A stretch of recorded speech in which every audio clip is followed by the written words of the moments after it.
കുട്ടികളൊക്കെ ഒന്ന് video on ചെയ്യുമായിരുന്നെങ്കിൽ നല്ലതായിരുന്നു.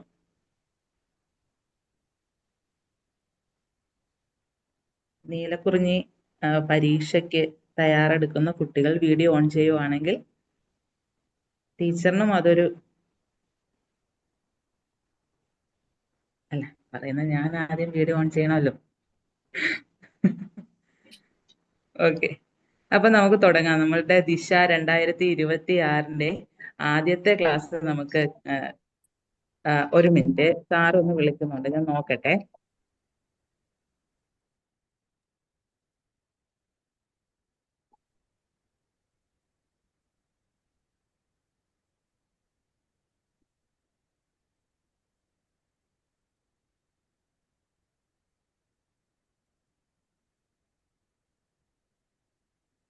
സാറ് ജോയിൻ ചെയ്തോളൂ. സാറ് കുറച്ച് തിരക്കിലാണ്, അപ്പൊ സാറ് ജോയിൻ ചെയ്തോളൂ. അപ്പൊ നമുക്ക് തുടങ്ങാം. നമ്മുടെ ദിശ 2026 ആദ്യ ക്ലാസ് മീര ടീച്ചറാണ് എടുക്കുന്നത്. കർണാടകയിൽ നിന്നുള്ള ടീച്ചറാണ്. പിന്നെ കർണാടകയിലെ കുട്ടികൾക്ക് ടീച്ചറിനെ പരിചയം ഉണ്ടായിരിക്കും. ബാക്കി എല്ലാവർക്കും ഇന്ന് ടീച്ചറിനെ പരിചയപ്പെടാം. അപ്പൊ ടീച്ചറിനെ ഹൃദയപൂർവ്വം സ്വാഗതം ചെയ്യുന്നു. നന്ദി ടീച്ചർ. എല്ലാ പ്രിയപ്പെട്ടവർക്കും നമസ്കാരം.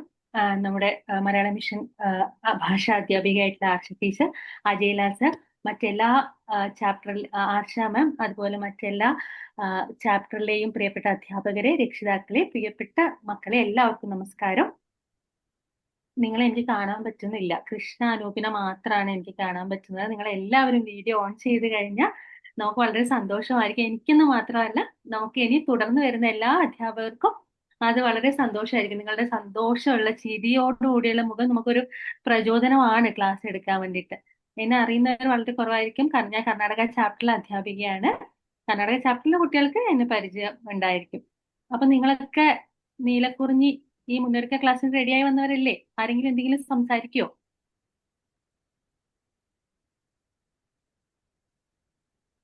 ആരെങ്കിലും? ഞാൻ പറയുന്നത് കേൾക്കാമോ എല്ലാവർക്കും? കേൾക്കാം ടീച്ചർ. കേൾക്കാം. ഞാൻ ഭീകരമായിട്ട് മലയാള ഭാഷയെ കുറിച്ച് ഭയങ്കര തത്വമായിട്ടൊന്നും പറയുന്നില്ല. നിങ്ങളുടെ പോലെ നിങ്ങളുടെ ഒരു കൂട്ടുകാരിയായിട്ട് കണ്ട് നമുക്ക് നീലക്കുറിഞ്ഞി പരീക്ഷ ഒന്നിച്ച് ഒരുങ്ങാം അല്ലെ? ഓൾറെഡി നിങ്ങൾ എല്ലാവരും പഠിച്ചു കാണും. നീലക്കുറിഞ്ഞി പരീക്ഷയ്ക്ക് എല്ലാ പാഠഭാഗങ്ങളും വളരെ മനോഹരമായി തയ്യാറെടുത്ത കുട്ടികളാണ് എന്റെ മുന്നിൽ ഇരിക്കുന്നതെന്ന് എനിക്ക് നന്നായിട്ട് അറിയാം. നിങ്ങൾക്ക് എല്ലാ പാഠങ്ങളും വളരെ മനോഹരമായിട്ട് നിങ്ങളുടെ പഠന കേന്ദ്രത്തിലെ നിങ്ങളുടെ ചാപ്റ്ററിലെ അധ്യാപകർ എടുത്ത് അതുപോലെ റിവിഷനൊക്കെ കഴിഞ്ഞിരിക്കുന്ന കുട്ടികളായിരിക്കും. എങ്കിലും നമ്മളൊരു നമ്മുടെ ഒരു മുന്നൊരുക്ക ക്ലാസ് എന്ന രീതിയിൽ കുറച്ച് കാര്യങ്ങൾ കൂടി നമ്മളൊന്ന് ഫൈനലായിട്ട് ഒന്ന് നമ്മൾ പറയുന്നു എന്ന് മാത്രം. അപ്പൊ നമ്മൾ ഏറ്റവും മനോഹരമായിട്ട് കഴിഞ്ഞ 10 വർഷങ്ങളായിട്ട് നിങ്ങൾ എല്ലാവരും മലയാള ഭാഷയെ സ്നേഹിച്ച് നമ്മുടെ സംസ്കാരവും നമ്മുടെ സാഹിത്യവും ഒക്കെ അറിഞ്ഞുകൊണ്ട് മുന്നോട്ട് പോകുന്ന കുട്ടികളാണ് അല്ലെ? കഴിഞ്ഞ കണിക്കൊന്നയും സൂര്യകാന്തിയും ആമ്പലൊക്കെ വളരെ ഈസി ആയിട്ട് പഠനോത്സവം പോലെ രസകരമായി എഴുതിയ കുട്ടികളാണ് ഇപ്പോ നീലക്കുറിഞ്ഞി പരീക്ഷയ്ക്ക് തയ്യാറായിട്ട് ഇരിക്കുന്നത്. ആണല്ലോ? നമുക്ക് അപ്പൊ നിങ്ങൾക്ക് കുറിഞ്ഞി പരീക്ഷയെ കുറിച്ചിട്ട് ചോദിക്കുമ്പോൾ നിങ്ങൾക്ക് ഓൾറെഡി ചിലപ്പോൾ മോഡൽ എക്സാം ഒക്കെ നിങ്ങൾ എഴുതിയ കുട്ടികളായിരിക്കും. ഞാൻ കുറച്ച് കാര്യങ്ങൾ ബേസിക് ആയിട്ട് നിങ്ങളുടെ അടുത്ത് ചോദിക്കുകയാണ്. നിങ്ങൾക്ക് അറിയാമെങ്കിലും ഞാൻ ഒന്ന് ചോദിക്കുകയാണ്. നിങ്ങൾക്ക് നീലക്കുറിഞ്ഞി പരീക്ഷ എത്ര മണിക്കൂറാണ് എഴുതേണ്ടത് അതറിയാമോ? എത്ര മണിക്കൂറാണ് നമ്മുടെ നീലക്കുറിഞ്ഞി പരീക്ഷ?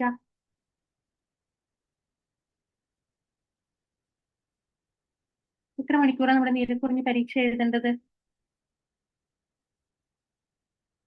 അറിയില്ല?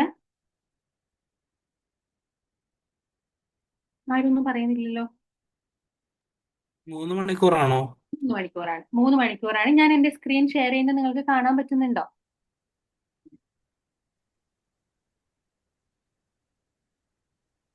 കാണാൻ പറ്റുന്നുണ്ടോ? അതെ ടീച്ചർ. ഓക്കെ, അപ്പോ ഞാൻ ആ സ്ക്രീനിൽ കൊടുത്തിട്ടുണ്ട്. നിങ്ങൾക്ക് 3 മണിക്കൂറാണ് നിങ്ങളുടെ നീലക്കുറിഞ്ഞി പരീക്ഷയുടെ സമയം. 15 മിനിറ്റ് നിങ്ങൾക്ക് എല്ലാ പരീക്ഷയും പോലെ കൂൾ ഓഫ് ടൈം കിട്ടും. നിങ്ങൾക്ക് 100 മാർക്കാണ് നീലക്കുറിഞ്ഞി പരീക്ഷയ്ക്കുള്ളത്. നിങ്ങൾക്കറിയാം, അതിൽ 80 മാർക്കിനാണ് നിങ്ങൾ പരീക്ഷയ്ക്ക് എഴുതേണ്ടത്. 20 മാർക്ക് നിങ്ങളുടെ ഇന്റേണൽ മാർക്കാണ്. അത് നിങ്ങളുടെ പഠന കേന്ദ്രത്തിലെ അധ്യാപകർ ഓൾറെഡി നൽകി കാണും. അപ്പൊ 20 മാർക്ക് ഇന്റേണൽ മാർക്കും 80 മാർക്കിനുള്ള പരീക്ഷയാണ് നിങ്ങൾക്ക് എഴുതാനുള്ളത്. നിങ്ങൾക്ക് ചോദ്യ പേപ്പറിൽ എത്ര ചോദ്യങ്ങൾ ഉണ്ടാവും എന്ന് അറിയാമോ? 10 ചോദ്യങ്ങളാണ് നിങ്ങളുടെ ചോദ്യ പേപ്പറിൽ ഉണ്ടാവുക. 10 ചോദ്യങ്ങൾ ഉണ്ടാവും. അതിൽ 8 ചോദ്യങ്ങൾക്കാണ് നിങ്ങൾ ഉത്തരം എഴുതേണ്ടത്. നിങ്ങൾക്ക് ഇഷ്ടമുള്ള 8 ചോദ്യങ്ങൾക്ക് നിങ്ങൾക്ക് ഉത്തരം എഴുതാം. ഏത് ചോദ്യങ്ങൾക്ക് വേണമെങ്കിലും ഉത്തരം എഴുതാം. നിങ്ങൾക്ക് അറിയാമെങ്കിലും ഞാനൊന്ന് ആർക്കെങ്കിലും അറിയില്ലെങ്കിലും എന്ന് വിചാരിച്ചിട്ടാണ് ഈ ഒരു ഇൻട്രൊഡക്ഷൻ തരുന്നത്. നിങ്ങൾക്ക് 10 ചോദ്യങ്ങൾ ചോദ്യ പേപ്പറിൽ ഉണ്ടായിരിക്കും. അതിൽ 8 ചോദ്യങ്ങൾക്കുള്ള ഉത്തരമാണ് മക്കൾ എല്ലാവരും എഴുതേണ്ടത്. ഏതെങ്കിലും 8 ചോദ്യം. 8 ചോദ്യത്തിന് അപ്പൊ ഒരു ചോദ്യത്തിന് എത്ര മാർക്കാണ്? ഒരു ചോദ്യത്തിന് 10 മാർക്കാണ്. ഓക്കെ, അപ്പൊ 10 മാർക്ക്, 8 ചോദ്യം, 80 മാർക്ക്. അങ്ങനെയാണ് നമ്മുടെ നീലക്കുറിഞ്ഞി ചോദ്യത്തിന്റെ ക്രമം എന്ന് പറയുന്നത്. 8 ചോദ്യങ്ങൾക്ക് നിങ്ങൾക്ക് ഉത്തരം എഴുതണം. ചോദ്യ പേപ്പറിൽ തന്നെയാണ് ഉത്തരം എഴുതേണ്ടത്. ഓക്കെ, നിങ്ങൾക്ക് പ്രത്യേക ആൻസർ ഷീറ്റ് ഒന്നല്ല, നിങ്ങൾക്ക് തന്നിരിക്കുന്ന ചോദ്യ പേപ്പറിൽ തന്നെ അതിനായിട്ടുള്ള സ്പേസ് അവിടെ വിട്ടിട്ടുണ്ടാവും. ആ ചോദ്യ പേപ്പറിൽ തന്നെ ആയിരിക്കണം നിങ്ങൾ ഉത്തരം എഴുതേണ്ടത്. അഡീഷണൽ ഷീറ്റൊക്കെ നിങ്ങൾക്ക് തരും കേട്ടോ. അത് നിങ്ങൾ ചോദിച്ചു കഴിഞ്ഞാൽ നിങ്ങൾക്ക് തരും. ആ ചോദ്യ പേപ്പറിൽ തന്നെ ആയിരിക്കണം നിങ്ങൾ ഉത്തരം എഴുതേണ്ടത്. അതുപോലെ നിങ്ങൾക്ക് നൽകുന്ന രജിസ്ട്രേഷൻ നമ്പറും ഫ്രണ്ട് പേജിൽ എഴുതണം. നിങ്ങളിപ്പോ 10th PUC നീറ്റും ഒക്കെ എഴുതുന്ന കുട്ടികളായതുകൊണ്ട് നിങ്ങൾക്ക് അതിന്റെ ഒന്നും സംശയങ്ങൾ ഉണ്ടാവില്ല. അതുപോലെ തന്നെയാണ് നമ്മുടെ പൊതുപരീക്ഷയായ നീലക്കുറിഞ്ഞി പരീക്ഷ എഴുതേണ്ടത്. അപ്പോൾ ആ രജിസ്റ്റർ നമ്പർ, തന്നിരിക്കുന്ന രജിസ്റ്റർ നമ്പർ തെറ്റുകൂടാതെ എഴുതാനും വേണ്ടി ശ്രദ്ധിക്കണം. കാരണം ഫ്രണ്ട് പേജ് പിന്നീട് നിങ്ങൾക്ക് കൂടുതലൊന്നും അയ്യോ തെറ്റിപ്പോയി എന്ന് പറഞ്ഞിട്ട് കൂടുതലൊന്നും തരില്ല. അതുകൊണ്ട് രജിസ്റ്റർ നമ്പറും തെറ്റുകൂടാതെ എഴുതുക. അതാണ് പ്രധാനമായിട്ട് ബേസിക് ആയിട്ട് നീലക്കുറിഞ്ഞി പരീക്ഷയെ കുറിച്ച് പറയാനുള്ളത്. ഓക്കെ ആണോ? അതെ ടീച്ചർ. അതെ, ഒന്ന് നിങ്ങൾ തംസപ്പ് എങ്കിലും ആരെങ്കിലും ഒക്കെ തരണേ, എങ്കിലും എനിക്ക് അറിയുള്ളൂ. റെഡി. അപ്പോ ഞാൻ വീണ്ടും പറയും, ഇതൊക്കെ നിങ്ങൾക്ക് അറിയാം, പക്ഷെ എന്നാലും നമ്മളൊന്ന് ആ ഒരു ഫോർമാറ്റിൽ കൂടി പോകുന്നു എന്ന് മാത്രം. അപ്പൊ ഇത്രയും കാര്യങ്ങൾ നിങ്ങൾ ആദ്യം അറിയാം. അപ്പൊ നമ്മൾ നീലക്കുറിഞ്ഞിലേക്ക് കടക്കുകയാണ് കേട്ടോ.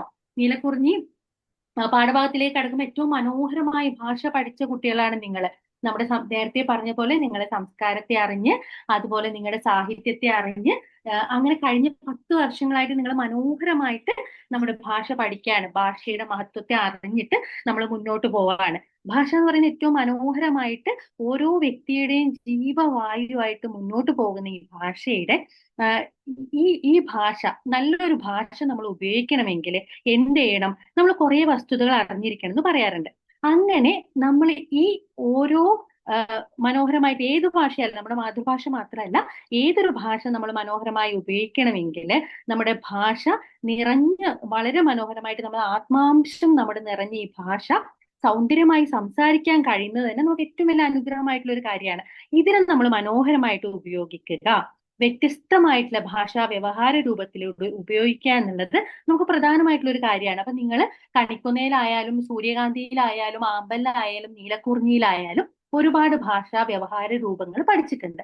അത് കൃത്യമായ രീതിയിൽ ഉപയോഗിക്കുക എന്നുള്ളതും നിങ്ങൾക്ക് നിങ്ങളുടെ ചാപ്റ്ററിലെ അധ്യാപകർ നിങ്ങൾ പറഞ്ഞു തന്നിട്ടുണ്ടാവും അല്ലെ. നമ്മൾ കണിക്കൊന്നയാവുന്ന സമയത്ത് നിങ്ങൾ കുട്ടി കുട്ടി കവിതകൾ എഴുതാനും പിന്നെ അതുപോലെ കഥകൾ എഴുതാനും സംഭാഷണം എഴുതാനും ഒക്കെ പഠിച്ചിട്ടുണ്ട്. ഓരോ വർഷം കഴിയും തോറും നിങ്ങൾ ഓരോ ഭാഷാ വ്യവഹാര രൂപങ്ങൾ പല രൂപത്തിൽ നിങ്ങൾ എഴുതാൻ വേണ്ടി പഠിച്ചതാണ്. അപ്പൊ അതുപോലെ നമ്മുടെ നീലക്കുറിഞ്ഞിയിൽ എത്തുമ്പോൾ നിങ്ങൾ ഈ 6 യൂണിറ്റിലൂടെ, നിങ്ങൾ 6 യൂണിറ്റല്ലേ നീലക്കുറിഞ്ഞിയിൽ പഠിച്ചിട്ടുള്ളത് അല്ലേ? നിങ്ങളുടെ ടെക്സ്റ്റ് ബുക്ക് കയ്യിലുണ്ടെങ്കിൽ നോക്കണേ. നമ്മൾ 6 യൂണിറ്റ് ആണ് നീലക്കുറിഞ്ഞിയിൽ നമുക്ക് ഉണ്ടായിരുന്നത്. 6 യൂണിറ്റിൽ ടോട്ടൽ എത്ര പാഠഭാഗങ്ങൾ നിങ്ങൾ പഠിച്ചിരുന്നു? എത്ര പാഠഭാഗങ്ങൾ നിങ്ങൾ യൂണിറ്റിൽ പഠിച്ചിട്ടുണ്ട്? ഓർമ്മയുണ്ടോ? ആരെങ്കിലും പറയോ? ടീച്ചറെ 4 വീതം. 4 വീതം. 5ാമത്തെ യൂണിറ്റിൽ 3ഉം 6ാമത്തെ യൂണിറ്റിൽ 5ഉം ആയിരുന്നു. അങ്ങനെ ടോട്ടൽ എത്ര പാഠമുണ്ടായിരുന്നു നമുക്ക് പഠിക്കാൻ? 24 യൂണിറ്റ്. 24 യൂണിറ്റ്, 26 യൂണിറ്റില് 24 പാഠങ്ങളാണ് നിങ്ങൾ നമ്മുടെ നീലക്കുറിഞ്ഞി പരീക്ഷയ്ക്ക് തയ്യാറെടുക്കുന്ന കുട്ടികൾ പഠിച്ചിരിക്കുന്നത്. എല്ലാ പാഠഭാഗങ്ങളും നിങ്ങൾക്ക് കിട്ടിയിട്ടുണ്ടെന്ന് വിചാരിക്കുന്നു. നമ്മുടെ ഒരു റിവിഷൻ ക്ലാസ് ആയതുകൊണ്ട് എല്ലാ പാഠഭാഗത്തിലൂടെയും കടക്കാൻ സാധ്യമല്ല. അതുകൊണ്ട് നമ്മളിങ്ങനെ ഓടിച്ച് ഓരോ വ്യവഹാര രൂപങ്ങളും അതുപോലെ കഴിഞ്ഞ വർഷങ്ങളിൽ വന്ന ചോദ്യങ്ങളെ കുറിച്ചിട്ടും സാധ്യതാ ചോദ്യങ്ങളൊക്കെയാണ് പറയാൻ പോകുന്നത്. ഓക്കെ, അപ്പൊ ഈ 6 യൂണിറ്റില് മനോഹരമായിട്ടുള്ള ഓരോ യൂണിറ്റുകളാണ്. അതിലൂടെ നിങ്ങൾ നമ്മുടെ കേരള സംസ്കാരത്തിൽ വന്ന, കേരള സാഹിത്യത്തിൽ വന്ന, നമ്മുടെ ജീവിതത്തിൽ വന്ന ഒരുപാട് മാറ്റങ്ങളെ കുറിച്ചിട്ടും നമ്മുടെ ഉത്സവങ്ങളെ കുറിച്ചിട്ടും നമ്മുടെ പ്രകൃതിയെ ചൂഷണം ചെയ്തതിനെ കുറിച്ചിട്ടും നവോത്ഥാന നായകന്മാരെ കുറിച്ചിട്ടൊക്കെ നിങ്ങൾ പഠിച്ചിട്ടുണ്ട് ഇല്ലേ? അതിലൂടെ നിങ്ങൾ ഒരുപാട് ഭാഷാ വ്യവഹാര രൂപങ്ങളും പഠിച്ചിട്ടുണ്ട്. ഏതൊക്കെ ഭാഷാ വ്യവഹാര രൂപങ്ങളാണ് നിങ്ങൾ പഠിച്ചിരിക്കുന്നതെന്ന് പറയാമോ? ഏതൊക്കെ വ്യവഹാര രൂപങ്ങളാണ് നീലക്കുറിഞ്ഞിയിൽ മാത്രം നിങ്ങൾ പഠിച്ചിരിക്കുന്നത്? ആരെങ്കിലും പറയൂ.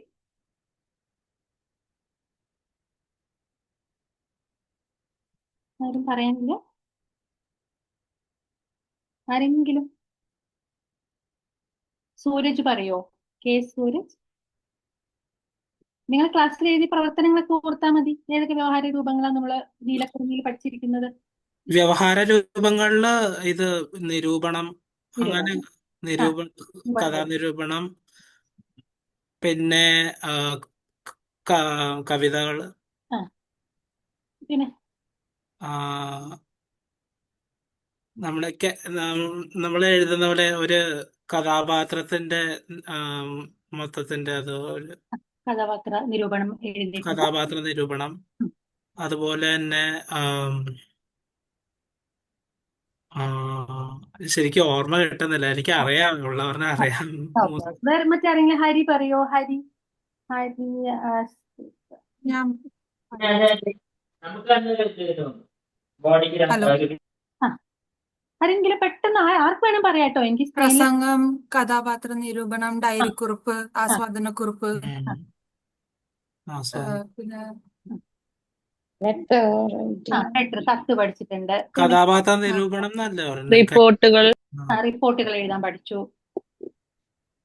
പിന്നെ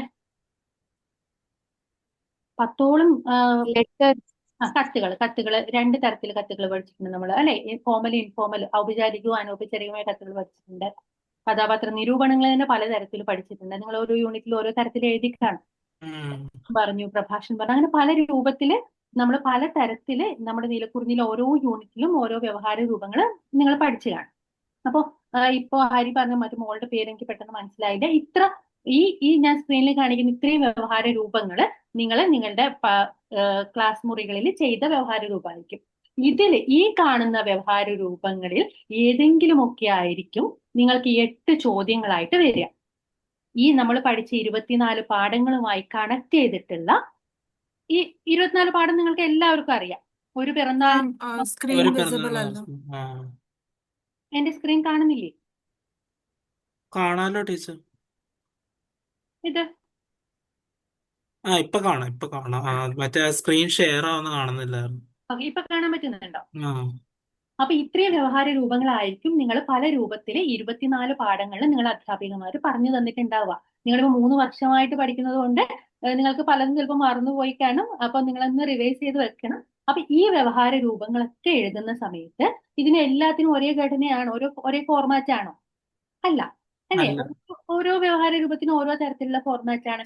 അപ്പോ ഈ പറഞ്ഞ 24 പാഠഭാഗത്തു നിന്ന് നിങ്ങൾക്ക് ഈ എല്ലാ വ്യവഹാര രൂപങ്ങളും തീർച്ചയായിട്ടും നിങ്ങൾ എഴുതി കാണും. ഒരു തവണയെങ്കിലും നിങ്ങൾ ഇതിലെ എല്ലാ വ്യവഹാര രൂപങ്ങളിലൂടെ കൂടി യാത്ര ചെയ്തിട്ടുണ്ട്. അത് ഉറപ്പാണ്. നിങ്ങളുടെ എല്ലാ അധ്യാപകരും നിങ്ങൾക്ക് എല്ലാ വ്യവഹാര രൂപങ്ങളും പറഞ്ഞു തന്നിട്ടുണ്ടാവും. എങ്കിലും ചിലപ്പോൾ മറന്നുപോയി കാണും. 3 വർഷമായില്ലേ, അല്ലെ? ഒരു പിറന്നാളിന്റെ ഓർമ്മ മുതൽ ഏറ്റവും അവസാനത്തെ പാഠമായ ലാത്തിയും വെടിയുണ്ടിയും വരെ നമ്മൾ പഠിച്ചു കഴിഞ്ഞു. അപ്പൊ ചിലപ്പോൾ ചില ക്ലാസ്സുകൾ നിങ്ങൾ മിസ്സായി പോയി കാണും. അപ്പൊ ഏതെങ്കിലും വ്യവഹാര രൂപം മിസ്സായി കാണും. അങ്ങനെ എന്തെങ്കിലും തരത്തിൽ നിങ്ങൾ വിട്ടുപോയിണ്ടാവും. അപ്പൊ നമ്മള് ഇന്ന് ആദ്യത്തെ ക്ലാസ് ആയതുകൊണ്ട് എല്ലാ വ്യവഹാര രൂപത്തിൽ ഇതിന് പറ്റാവുന്ന വ്യവഹാര രൂപത്തിന്റെ ഒക്കെ ഘടന എങ്ങനെയാണ് എന്നുള്ളതും പ്രീവിയസ് ക്വസ്റ്റ്യൻസ് കൂടെ ഒന്ന് ഷെയർ ചെയ്യാം. അപ്പൊ ആദ്യം ഞാൻ ഇത്രയും വ്യവഹാര രൂപമുണ്ട്. ഡയറി, നമ്മുടെ നീലക്കുറിഞ്ഞിയുടെ കാര്യം മാത്രമാണ് കേട്ടോ ഞാൻ പറയുന്നത്. ഡയറി, കത്ത്, കുറിപ്പ്, വിവരണം, ആസ്വാദനം, നിരൂപണം. നേരത്തെ സൂരജ് പറഞ്ഞ പോലെ കഥാപാത്ര നിരൂപണമാവാം, സിനിമാ നിരൂപണമാവാം. അതുപോലെ കുറിപ്പിലും വ്യത്യസ്ത തരത്തിലുള്ള കുറിപ്പുകൾ നിങ്ങൾ എഴുതിക്കാണും. അതുപോലെ മുഖപ്രസംഗം, എഡിറ്റോറിയൽ എഴുതിക്കാണും. ഉപന്യാസം, പത്രവാർത്ത, നോട്ടീസ്, പ്രഭാഷണം, പ്രസംഗം, തിരക്കഥ, ലഘുലേഖ, നിവേദനം. ഇത്ര മാത്രമല്ല, ഇതിനപ്പുറത്ത് നിങ്ങൾ പലതരത്തിൽ സംഭാഷണം എഴുതിയിട്ടുണ്ടാവും, ചർച്ചകളിൽ നിങ്ങൾ പാർട്ടിസിപ്പേറ്റ് ചെയ്തിട്ടുണ്ടാവും, സിനിമകൾ കണ്ടിട്ടുണ്ടാവും, അങ്ങനെ ഒരുപാട് സിനോപ്സിസ് എഴുതിയിട്ടുണ്ടാവും, അങ്ങനെ പലതും എഴുതിയിട്ടുണ്ടാവും. ഞാൻ ഇത്രയാണ് ഞാൻ ഇവിടെ എഴുതിയിട്ടുള്ളത്. ബാക്കി നിങ്ങൾ ഒന്ന് നോക്കണം. ബേസിക് ആയിട്ട് ഇത്ര വ്യവഹാര രൂപങ്ങളിൽ നിന്ന് നിങ്ങൾക്ക് ഒരുപാട് ചോദ്യങ്ങൾ വരാനുള്ള സാധ്യതയുണ്ട്. ഓക്കെ,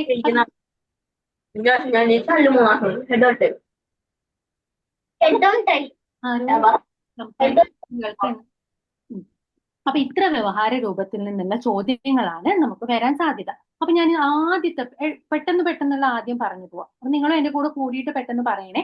ആദ്യത്തെ വ്യവഹാര രൂപം ഞാൻ പറയുന്നത് ഡയറിയാണ്. ഡയറി നിങ്ങൾ എല്ലാവരും ഡേ ടു ഡേ ലൈഫിൽ എഴുതുന്ന ഒരു കാര്യമാണ്, അല്ലെ? ഡയറി എല്ലാവർക്കും എഴുതാൻ അറിയാം. ഏറ്റവും എളുപ്പത്തിൽ ഏറ്റവും ഈസി ആയിട്ട് എഴുതാൻ സാധിക്കുന്ന ഒരു വ്യവഹാര രൂപമാണ് ഡയറി എന്ന് പറയുന്നത്. ഡയറി എളുപ്പമാണ്. ഒരു ഡയറി കുറിപ്പ് എഴുതാൻ വേണ്ടിയിട്ട് നിങ്ങൾക്ക് എളുപ്പമായിട്ടുള്ള കാര്യമാണ്. അപ്പൊ അതിന്റെ ഫോർമാറ്റ് ആണ് ഞാൻ ഇവിടെ കാണിച്ചിരിക്കുന്നത്. നിങ്ങൾക്ക് അറിയാം, പക്ഷെ എങ്കിലും ഞാൻ ഒന്ന് പറയാണ്. നിങ്ങൾ ഡയറി എഴുതുന്ന സമയത്ത് എന്താ ഏത് ദിവസമാണ് നിങ്ങൾ ഡയറി എഴുതുന്നത്, ഏത് ഇയർ ആണ്. നിങ്ങൾ പല ഡയറി കുറിപ്പ് വായിച്ചിട്ടുണ്ടാവും. ആൻ ഫ്രാങ്കിന്റെയും മായയുടെ ഡയറിയും ഒക്കെ നിങ്ങൾ കണ്ടിട്ടുണ്ടാവും. നിങ്ങളും ഡേ ടു ഡേ ലൈഫിൽ ഡയറി എഴുതുന്ന ആളുകളായിരിക്കും. അപ്പോ എന്താ എഴുതുക? നിങ്ങൾ ഇപ്പൊ ഫോർ എക്സാമ്പിൾ നിങ്ങളുടെ ഏറ്റവും പ്രിയപ്പെട്ട ദിവസത്തെ ഒരു ഡയറി എഴുതുക എന്ന് വിചാരിക്കാം. നിങ്ങളുടെ ജീവിതത്തിൽ ഏറ്റവും മറക്കാനാവാത്ത ഒരു ദിവസത്തെ ഡയറി എഴുതണം എന്ന് പറഞ്ഞാൽ നിങ്ങൾ എന്ത് എഴുതും? നിങ്ങൾക്ക് ഡയറിക്ക് ഒരു പേരുണ്ടാവാൻ ചിലപ്പോ, അല്ലെങ്കിൽ എന്റെ പ്രിയപ്പെട്ട ഡയറി എന്നായിരിക്കും തുടങ്ങുക, അല്ലെ? അല്ലെങ്കിൽ എത്രയും പ്രിയപ്പെട്ട ഡയറി, അല്ലെങ്കിൽ നിങ്ങളുടെ ഡയറിയുടെ പേര് ചേർത്തുകൊണ്ട് ആദ്യം എന്ത് ചെയ്യും? നിങ്ങൾ ഡേറ്റ് എഴുതും, ഏത് ഇയറിലാണ്, ഏത് ദിവസമാണെന്ന് എഴുതും. അതെന്താവും? മുകളിൽ ഇടതുവശത്ത് തീയതി എഴുതണം. ഇത് അതിന്റെ ഘടനയാണ്. നിങ്ങളുടെ പരീക്ഷയ്ക്ക് ഒരു ചോദ്യം ചോദിച്ചാലും ഈ ഘടനയിലായിരിക്കണം നിങ്ങൾ ഡയറി എഴുതേണ്ടത്. പിന്നെ എങ്ങനെയാണോ നിങ്ങൾക്ക് ഇഷ്ടമുള്ളതുപോലെ നിങ്ങൾ തുടങ്ങണം. സാധാരണ ഡയറി എങ്ങനെയാണോ നിങ്ങൾ തുടങ്ങുന്നത് അതുപോലെ ഡയറി എഴുതാം. പിന്നെ അത് പ്രധാനമായിട്ട് എന്താ ആലോചിക്കുക? ഞാൻ അല്ലെങ്കിൽ എനിക്ക് എന്ന രീതിയിലായിരിക്കും തുടങ്ങുക, അല്ലെ? ഞാൻ ഇന്ന് അല്ലെങ്കിൽ എനിക്കിന്ന് വളരെ സന്തോഷം നിറഞ്ഞ ദിവസമായിരുന്നു, അല്ലെങ്കിൽ എനിക്കിന്ന് വളരെ മോശമുള്ള ഒരു ദിവസമായിരുന്നു, അല്ലെങ്കിൽ എനിക്കിന്ന് വളരെ ഇഷ്ടമുള്ള ഒരു കാര്യം, എന്തെങ്കിലും കാര്യങ്ങൾ പറഞ്ഞിട്ടായിരിക്കും നമ്മൾ തുടങ്ങുക. അതുപോലെ എന്താ നമ്മുടെ പേഴ്സണൽ കാര്യങ്ങളൊക്കെ അല്ലേ കൂടുതൽ ഡയറിയിൽ എഴുതുക. നമ്മുടെ സന്തോഷവും സങ്കടവും നമ്മൾ അന്ന് അനുഭവിച്ച കാര്യങ്ങളൊക്കെ കൂട്ടിച്ചേർത്തുകൊണ്ട് നമ്മൾ അന്ന് ആരെങ്കിലും പരിചയപ്പെട്ടിട്ടുണ്ടെങ്കിൽ അത് എല്ലാ പേഴ്സണൽ കാര്യങ്ങളും നമ്മൾ പൊതുവെ ഡയറിയിൽ എഴുതും. നമ്മൾ ഡയറി പൊതുവെ ഷെയർ ചെയ്യാറില്ല. അതുകൊണ്ട് നമുക്ക് ഏറ്റവും പ്രിയപ്പെട്ടതും ഏറ്റവും മോശം നിറഞ്ഞ കാര്യങ്ങളും എല്ലാം തുറന്ന് എഴുതുന്ന ഒരു പുസ്തകമാണ് ഡയറി, അല്ലെ? നമ്മുടെ മനസ്സാണ് ഡയറി എന്നൊക്കെ പറയും. അപ്പൊ അങ്ങനെ മനോഹരമായിട്ട് ആ ദിവസത്തെ പറ്റിയുള്ള സംഭവങ്ങളും അതിനെ പറ്റിയുള്ള എല്ലാ കാര്യങ്ങളും ചേർത്തുകൊണ്ട് എഴുതും. ലളിതമായ ഭാഷയായിരിക്കും ഉപയോഗിക്കുക. ആ ഒരു സംഭവം ക്രമത്തിലായിരിക്കും നമ്മൾ എഴുതുക ഡയറിയിൽ. അവസാനം അന്നത്തെ ദിവസം കഴിയുമ്പോൾ നമുക്ക് നാളെ കാണാമെന്നോ, അല്ലെങ്കിൽ നമ്മൾ എന്തെങ്കിലും എങ്ങനെയാണോ ഡയറി അന്നത്തെ ദിവസം നമ്മൾ അവസാനിപ്പിക്കുക അതുപോലെ എഴുതും. അങ്ങനെയാണ് ഒരു ഡയറി അവസാനിപ്പിക്കുക. അത് ഏറ്റവും എളുപ്പമുള്ള ഒരു വ്യവഹാര രൂപമാണ്. ഓക്കെ, അങ്ങനെയാണെങ്കിൽ ഒരു ചോദ്യം. നിങ്ങള് കുഞ്ഞികൃഷ്ണനെ ഓർമ്മയുണ്ടോ നിങ്ങൾക്ക്? കുഞ്ഞികൃഷ്ണൻ ഏത് പാഠഭാഗത്തിൽ ഒരു കുഞ്ഞികൃഷ്ണൻ എന്ന് പറഞ്ഞ കഥാപാത്രം കടന്നു വരുന്നത്?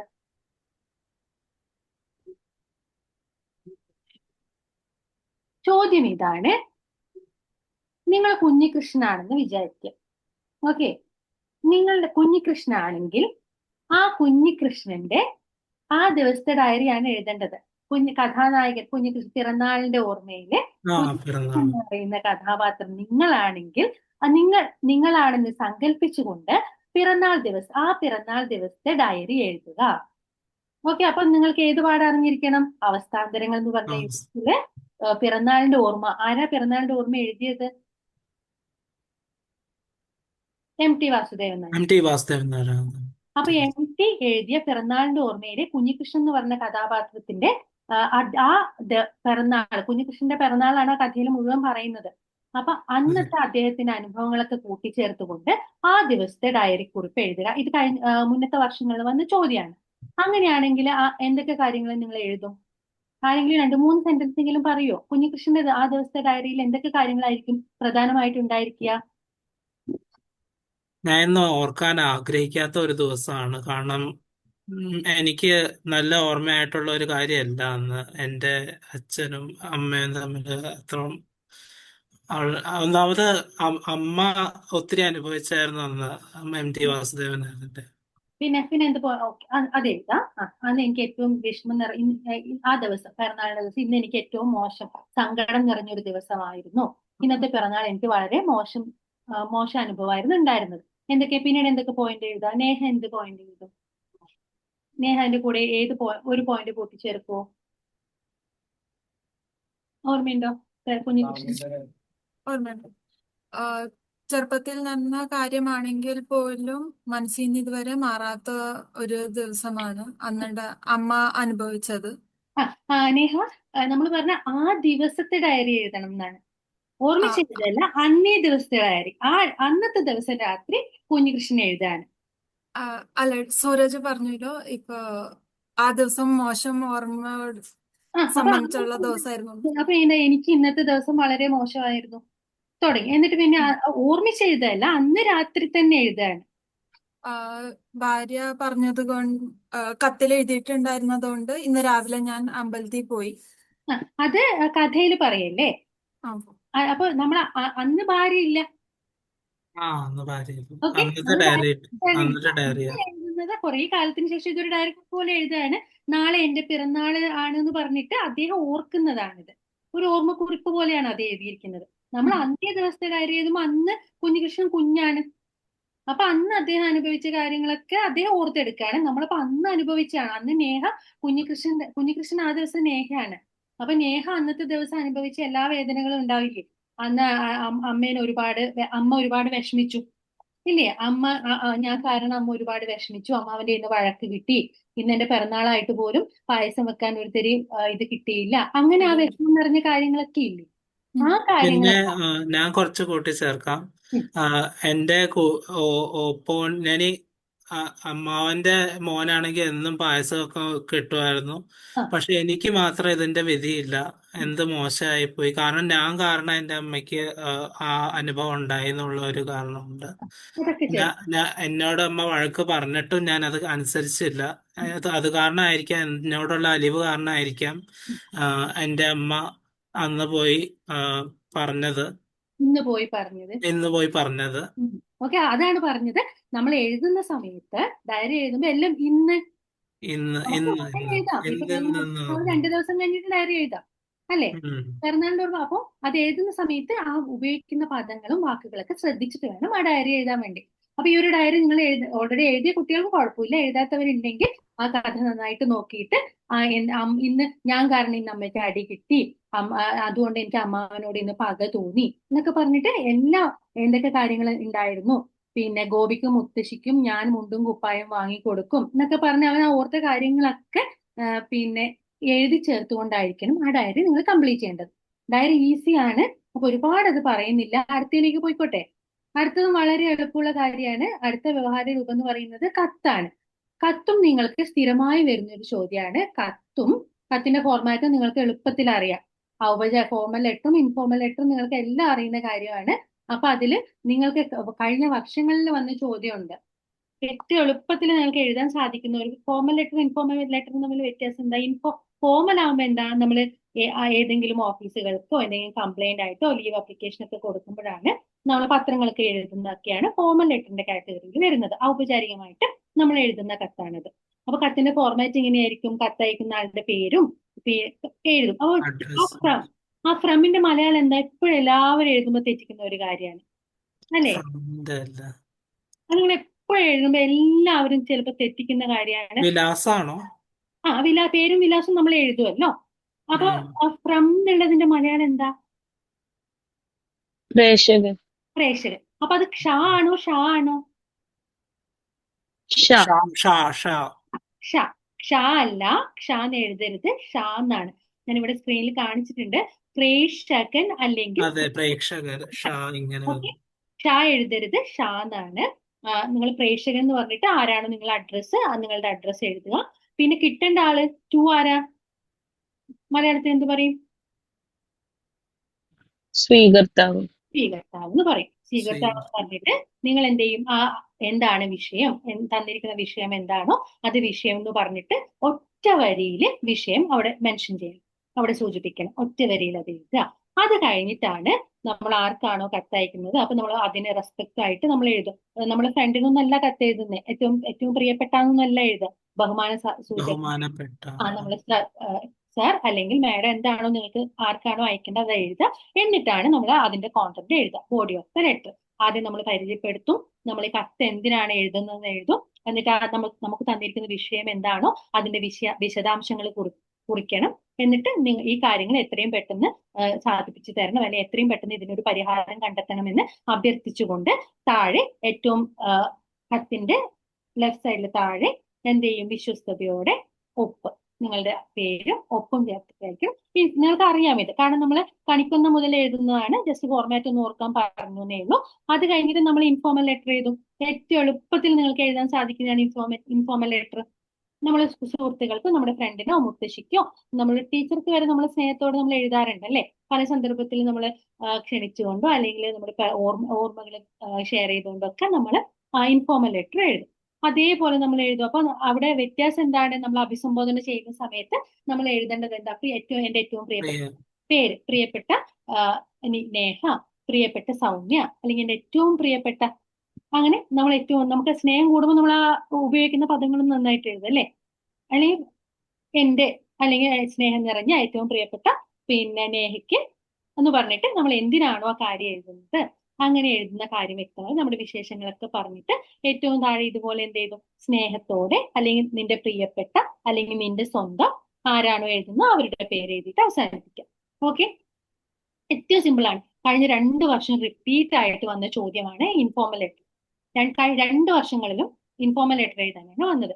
ഒന്ന് ഏറ്റവും എളുപ്പത്തില് 2 ചോദ്യത്തിൽ ഒന്ന് നിങ്ങളുടെ ജീവിതത്തിൽ ഏറ്റവും അടുത്ത് ഇവിടെ സംഭവിച്ച ഏറ്റവും മറക്കാനാവാത്ത ഒരു അനുഭവം നിങ്ങളുടെ ഏറ്റവും പ്രിയപ്പെട്ട ആളോട് പറയുന്നത് പോലെ ഒരു കത്തെഴുതും. ഏറ്റവും എളുപ്പമാണത്. നിങ്ങളുടെ മറക്കാനാവാത്ത ആ അനുഭവം വിവരിച്ചുകൊണ്ട് കത്തെഴുതണം എന്നാണ് പറയുന്നത്. അത് എഴുതാമല്ലോ, വളരെ എളുപ്പമാണ് ആ ചോദ്യം. അത് നിങ്ങളൊന്ന് എഴുതി നോക്കണം. അതുപോലെ വേറൊരു ചോദ്യം വന്നിട്ടുണ്ട്. ഇപ്പൊ നമ്മൾ എല്ലാ ആഘോഷങ്ങളിലും നിങ്ങൾ സാധിക്കുന്ന ആഘോഷങ്ങൾ നിങ്ങൾ പങ്കെടുക്കാറുണ്ട്, അല്ലെങ്കിൽ നിങ്ങൾ നിൽക്കുന്ന പ്രദേശത്തെ ആഘോഷങ്ങളൊക്കെ നിങ്ങൾ വളരെ മനോഹരമായിട്ട് സെലിബ്രേറ്റ് ചെയ്യാറുണ്ട്, ആഘോഷിക്കാറുണ്ട്. അപ്പൊ ഓരോ ആഘോഷങ്ങളും പല രീതിയിൽ മാറ്റങ്ങൾ സംഭവിക്കാറില്ലേ? പണ്ട് ആഘോഷിച്ച പോലെ ആയിരിക്കില്ല ഇപ്പൊ നമ്മൾ ആഘോഷിക്കുന്നത്. അതിന് ഒരുപാട് തലമുറകൾ മാറുന്ന സമയത്ത്, നമ്മുടെ കാഴ്ചപ്പാടുകൾ മാറുന്ന സമയത്ത്, നമ്മുടെ ഓരോ നമ്മുടെ ആ സ്ഥലം മാറുന്നതനുസരിച്ചിട്ട് ഓരോ ആഘോഷങ്ങൾക്ക് മാറ്റമുണ്ട് അല്ലേ? പണ്ട് നമ്മൾ ഓണം ആഘോഷിച്ച പോലെയല്ല ഓണത്തിന് പൂക്കൾ പറിച്ച് നാട്ടില് ഒക്കെ നടന്ന് എല്ലാ ദിവസങ്ങളും നടന്ന് ഓരോ പൂക്കൾ പറിച്ച് പൂക്കൾ ഇട്ടതുപോലെയല്ല ഇന്ന് നമ്മൾ ഓണം ആഘോഷിക്കുന്നത് അല്ലേ? നമ്മൾ കടയിൽ പോകുന്നു, പൂ വാങ്ങുന്നു, പൂ ഇടുന്നു, അത്രയേ ഉള്ളൂ. അതുപോലെ ഇപ്പൊ റെഡിമെയ്ഡ് പൂക്കളും വരെ അവൈലബിൾ ആണ്. ആ പൂക്കൾ അതുപോലെ വാങ്ങുന്നു, അങ്ങനെ വെക്കുന്നു, മടക്കി അടുത്ത വർഷം ഉപയോഗിക്കുന്നു. അത്രയധികം മാറ്റങ്ങൾക്ക് വിധേയമായിട്ടുണ്ട് ഓരോ ആഘോഷങ്ങൾ.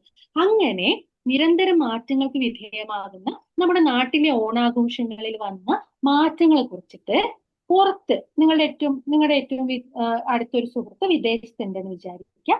അങ്ങനെയാണെങ്കിൽ വിദേശത്തുള്ള നിങ്ങളുടെ സുഹൃത്തിന് ഈ ഓണാഘോഷങ്ങൾക്ക് വന്ന മാറ്റത്തെ കുറിച്ചിട്ട് ഒരു കത്ത് എഴുതുക. അതൊരു ഇൻഫോർമൽ ലെറ്റർ ആണ്, അങ്ങനെ എഴുതുക. അങ്ങനെയാണെങ്കിൽ നിങ്ങൾ എന്തൊക്കെ എഴുതും? ആരെങ്കിലും കുറച്ച് പോയിന്റ് പറയോ? ഈ ഓണവുമായിട്ട് ബന്ധപ്പെട്ട ആഘോഷങ്ങളുമായി ബന്ധപ്പെട്ട് നമ്മൾ ഒരുപാട് ചാപ്റ്റർ പഠിച്ചിട്ടുണ്ട്. ഓണവുമായിട്ട് ബന്ധപ്പെട്ടിട്ട് തന്നെ നിങ്ങൾ ഒരു പാഠഭാഗം പഠിച്ചിട്ടുണ്ട്. ഏതാ? ഓണമുറ്റത്ത് പഠിച്ചിട്ടുണ്ട്. അതിൽ തന്നെ പഴയ കാലത്ത് ഇത്ര മനോഹരമായിട്ട് ഓണം ആഘോഷിച്ചിരുന്നു, എന്തൊക്കെയുണ്ട്, പക്ഷെ ഇന്ന് നമുക്ക് എന്തൊക്കെ മാറ്റങ്ങളാണ് വന്നിരിക്കുന്നത് എന്നുള്ളതൊക്കെ വളരെ വ്യക്തമായിട്ട് കവി പറഞ്ഞു തരുന്നുണ്ട്. അപ്പൊ അതൊക്കെ ഉൾക്കൊള്ളിച്ചുകൊണ്ടും നിങ്ങളുടെ അനുഭവത്തിൽ നിന്നും ഒക്കെ ചേർത്തുകൊണ്ടായിരിക്കണം നിങ്ങൾ ആ കത്ത് എഴുതേണ്ടത്. വരുൺ പറയാമോ 2-3 സെന്റൻസ് പെട്ടെന്ന് പറയാമോ? എനിക്ക് കാണുന്ന പേരാണ്. പ്രിയപ്പെട്ട ആരുടെ ആണെങ്കിലും പേര് നമ്മൾ എഴുതിയിട്ട് നീ പുറത്താണെന്നറിയാം എനിക്ക്, എന്നാലും ഞാൻ ഇന്ന് ഓണത്തിന്റെ ദിവസമാണ്. ഞാൻ ഇന്ന് ഓണം ഓർക്കുമ്പോ നമ്മൾ പണ്ട് ഓണം ആഘോഷിച്ച പോലെ ഒന്നും അല്ലല്ലോ ഇന്ന്. നമ്മള് അവിടെ ഒരാള് ദൂരെയും ഒരാൾ ഇവിടെ, പല സ്ഥലത്തായിട്ടാണ് ആഘോഷിക്കുന്നത്. സാഹചര്യങ്ങൾ മാറിയിരിക്കുന്നു. അതുപോലെ തന്നെ പണ്ട് എന്ത് രസമായിരുന്നു എന്നുള്ള രീതിയിലൊക്കെ എഴുതാം. എങ്ങനെ ഒക്കെ നമ്മൾ പൂക്കൾ പറിച്ചിരുന്നു, എല്ലാവരുടെയും കൂടെ കൂട്ടുകൂടി സ്വന്തം സദ്യയൊക്കെ ഒരുക്കുന്ന എല്ലാവരും കൂട്ടുകൂടി ഒരു കൂട്ടുകുടുംബം പോലെയായിരുന്നു എല്ലാവരും എല്ലാം ചെയ്തിരുന്നത്. പക്ഷെ ഇന്ന് അങ്ങനത്തെ ആ രസം അത്രയ്ക്കുള്ളത് ഇല്ല, തോന്നുന്നില്ല. പണ്ടത്തെ പോലെ അല്ല. ഇന്ന് റെഡിമെയ്ഡ് ആയിട്ട് പൂക്കള് കിട്ടുന്നുണ്ട്, റെഡിമെയ്ഡ് ആയിട്ട് സദ്യ കിട്ടുന്നുണ്ട്. സദ്യ കിട്ടുന്നുണ്ട്. ആരും ഇതുകൊണ്ട് ചെയ്യാനും ആഗ്രഹിക്കുന്നില്ല. എന്നാലും ഓണത്തിന്റെ പേരിൽ നമ്മളിപ്പോ എന്തൊക്കെയോ ചെയ്യുന്നു. പക്ഷെ ആ ഒരു രസം, ആ ഒരു സംതൃപ്തി കിട്ടുന്നുണ്ടോ എന്നുള്ള ഒരു അതൊക്കെ ആ വിഷമങ്ങൾ. അതുപോലെ ചിലപ്പോ ഈ വർഷം ചിലപ്പോ സൂരജ് അല്ലെങ്കിൽ എനിക്ക് പെട്ടെന്ന് സൂരജിനെയും നേഹനെയും കാണുന്നുണ്ടാട്ടോ ഞാൻ നിങ്ങളെ വിളിക്കുന്നത്. സൂരജും നേഹയും ഒക്കെ ചിലപ്പോൾ സന്തോഷത്തിൽ വേണമെങ്കിൽ ഷെയർ ചെയ്യാം അല്ലേ? നമ്മൾ അങ്ങനെ ചെയ്തിരുന്നെങ്കിലും ഇന്നും ഞാൻ ഇത്തരം മാറ്റങ്ങൾ വന്നു. ഞങ്ങൾ ഇന്ന് റെഡിമെയ്ഡ് പൂക്കളൊക്കെയാണ് വാങ്ങിച്ചത്, ഇവിടെ പൂക്കൾ തീരെ കിട്ടാനില്ലായിരുന്നു. അങ്ങനെ ഞങ്ങൾ ഇങ്ങനെ പൂക്കൾ വെച്ചിട്ട് ആഘോഷിച്ചു. ഞങ്ങൾ ഇന്ന് ചിലപ്പോൾ ഫ്ലാറ്റിലായിരിക്കും ഞങ്ങൾ നിൽക്കുന്നത്. സൂരജ് പറഞ്ഞ പോലെ കൂട്ടുകുടുംബം ആയിരിക്കില്ല. ഫ്ലാറ്റിൽ ഞങ്ങൾ 4 പേരായിരുന്നു, പക്ഷെ ഇന്ന് ചിലപ്പോൾ ചേച്ചി ഉണ്ടായിരുന്നില്ല. അപ്പൊ ഇന്ന് ഞങ്ങൾ 3 അച്ഛനും അമ്മയും ഞാനും മാത്രമേ ഉണ്ടായിരുന്നുള്ളൂ. എങ്കിലും സാധിക്കുന്നത് പോലെ ഞങ്ങൾ പൂക്കളൊക്കെ ഇട്ട് കുഞ്ഞ് സദ്യയൊക്കെ ഒരുക്കി ഞങ്ങൾ ഫ്ലാറ്റിൽ തന്നെ പിന്നെ ഓണം ആഘോഷിച്ചു. ചിലപ്പോൾ ഫ്ലാറ്റിൽ പല ആഘോഷങ്ങൾ ഉണ്ടായിട്ടുണ്ടാവും അല്ലെ? ഫ്ലാറ്റിൽ എല്ലാവരും കൂടെ ചേർന്നിട്ട് ഓണാഘോഷം നടത്തിയിട്ടുണ്ടാവും. പണ്ടത്തെ പോലെ ചെയ്തില്ലെങ്കിലും നമുക്ക് ഇന്നത്തെ സൗകര്യത്തിനനുസരിച്ചിട്ട് നമ്മൾ ഈ ഓണം ആഘോഷിച്ചു എന്നൊക്കെ പറഞ്ഞിട്ട് നിങ്ങൾക്ക് നിങ്ങളുടേതായ രീതിയിൽ നിങ്ങൾക്ക് ആ കത്ത് പൂർത്തിയാക്കാം. ഓക്കെ. എഴുതില്ല എല്ലാവരും? എല്ലാവരും ഒരു തംസ് അപ്പ് എങ്കിലും തരുമോ? എർലിൻ തോമസ് തന്നെയാണോ പേരെന്ന് എനിക്ക് അറിയില്ല. വീണ, എർലിൻ, KWT, റേച്ചൽ, പ്രദീപ്, നിങ്ങളൊക്കെ ഓൾറെഡി കത്തുകളൊക്കെ ഇഷ്ടം പോലെ എഴുതിയ കുട്ടികൾ തന്നെയായിരിക്കും. ഓക്കെ, അതുപോലെ നമ്മളെ ഏറ്റവും പ്രധാനപ്പെട്ട ഒരു വ്യവഹാര രൂപമാണ് കുറിപ്പ് എന്ന് പറയുന്നത്. നമ്മൾ കത്തും ഡയറിയാണ് പറഞ്ഞത്. ഞാൻ കുറച്ച് ഫാസ്റ്റ് ആയിട്ട് പോവാണേ, ചിലപ്പോൾ ഇല്ലെങ്കിൽ നമ്മൾ വിചാരിച്ചത്രയും കാര്യത്തിൽ പറഞ്ഞ് തീർന്നില്ലെങ്കിലോ എന്നുള്ളൊരു ഡൗട്ട് കൊണ്ടാണ്. അടുത്തത് ഏറ്റവും എളുപ്പത്തിൽ നിങ്ങൾക്ക് എഴുതാൻ സാധിക്കുന്ന ഒരുപാട് പല രൂപത്തിൽ എഴുതാൻ വന്ന ക്വസ്റ്റ്യൻ ആണ് കുറിപ്പുകൾ എന്ന് പറയുന്നത്. നിങ്ങൾ എളുപ്പത്തിൽ എഴുതാൻ സാധിക്കുന്ന ഒരു വ്യവഹാര രൂപമാണ്. പല തരത്തിലുള്ള കുറിപ്പുകൾ നിങ്ങൾക്ക് പരീക്ഷയ്ക്ക് ചോദിക്കാം. ഞാനിപ്പോ ഒരു 6 തരത്തിലുള്ള കുറിപ്പുകളാണ് ഇവിടെ പറഞ്ഞിട്ടുള്ളത്. ഒന്ന് ആസ്വാദന കുറിപ്പ്, പലതരത്തിലുള്ള കുറിപ്പുണ്ട്. നമ്മൾ കവിതകളും കഥകളും വായിച്ചിട്ട് അതിന്റെ ആസ്വാദന കുറിപ്പ് തയ്യാറാക്കാറുണ്ട്. അതുപോലെ ഒരു തന്നിരിക്കുന്ന ഒരു ലേഖനം എന്തെങ്കിലും വായിച്ചിട്ട് അതിന്റെ വിശകലന കുറിപ്പ് തയ്യാറാക്കാറുണ്ട്. നമ്മുടെ ജീവിതത്തിൽ ഏതെങ്കിലും അനുഭവങ്ങൾ വെച്ചിട്ട് നമ്മൾ അനുഭവക്കുറിപ്പ് എഴുതാറുണ്ട്. അതുപോലെ ഓർമ്മക്കുറിപ്പും പുറന്താൾ കുറിപ്പ്, നമ്മൾ പുസ്തകത്തിന്റെ പുറന്താൾ കുറിപ്പ് തയ്യാറാക്കാറുണ്ട്. സന്ദേശക്കുറിപ്പുകളും ഉണ്ട്. കഴിഞ്ഞ വർഷങ്ങളിൽ പല ആസ്വാദന കുറിപ്പ് ചോദിച്ചിട്ടുണ്ട്. അതുപോലെ അനുഭവക്കുറിപ്പ് എഴുതാൻ പറഞ്ഞിട്ടുണ്ട്. വിശകലന കുറിപ്പും കഴിഞ്ഞ വർഷങ്ങളിൽ വന്ന ചോദ്യങ്ങളാണ്. ഓക്കെ, നിങ്ങൾ ഏതെങ്കിലും കുറിപ്പുകൾ എഴുതിയിട്ടുണ്ടോ? ഇത്രയും അതെ. കുറിപ്പുകളാണ് നമ്മൾ എഴുതുക. അപ്പൊ ഒരു കുറിപ്പ് എഴുതുന്ന സമയത്ത് പ്രധാനമായിട്ട് എങ്ങനെയാ ഒരു കുറിപ്പ് എഴുതുക? തന്നിരിക്കുന്ന ഇപ്പൊ ഫോർ എക്സാമ്പിൾ നിങ്ങൾക്ക് ഒരു വിഷയം തന്നിട്ടുണ്ടെങ്കിൽ ആ കൃത്യമായ വിഷയം എന്താണെന്ന് നോക്കുക. എന്നിട്ട് വിഷയത്തെ കുറിച്ചിട്ട് നമ്മൾ കുറിപ്പ് എഴുതുമ്പോൾ എന്തൊക്കെയാണ് അതിന്റെ ഘടന, കുറിപ്പ് എഴുതുമ്പോൾ കൃത്യമായിട്ടൊരു ആമുഖം എഴുതണം. ആദ്യം ഒരു കുഞ്ഞു ടൈറ്റിൽ കൊടുക്കണം കേട്ടോ. എന്താണോ തന്നിരിക്കുന്ന വിഷയം അതിന് ടൈറ്റിൽ കൊടുക്കുക. എന്നിട്ട് കൃത്യമായിട്ട് അതിന് ഇൻട്രൊഡക്ഷൻ എഴുതുക, അതിന്റെ ആമുഖം എഴുതുക. തന്നിരിക്കുന്ന വിഷയം എന്താണോ അതിനെ കുറിച്ചിട്ട് ആദ്യം എഴുതുക.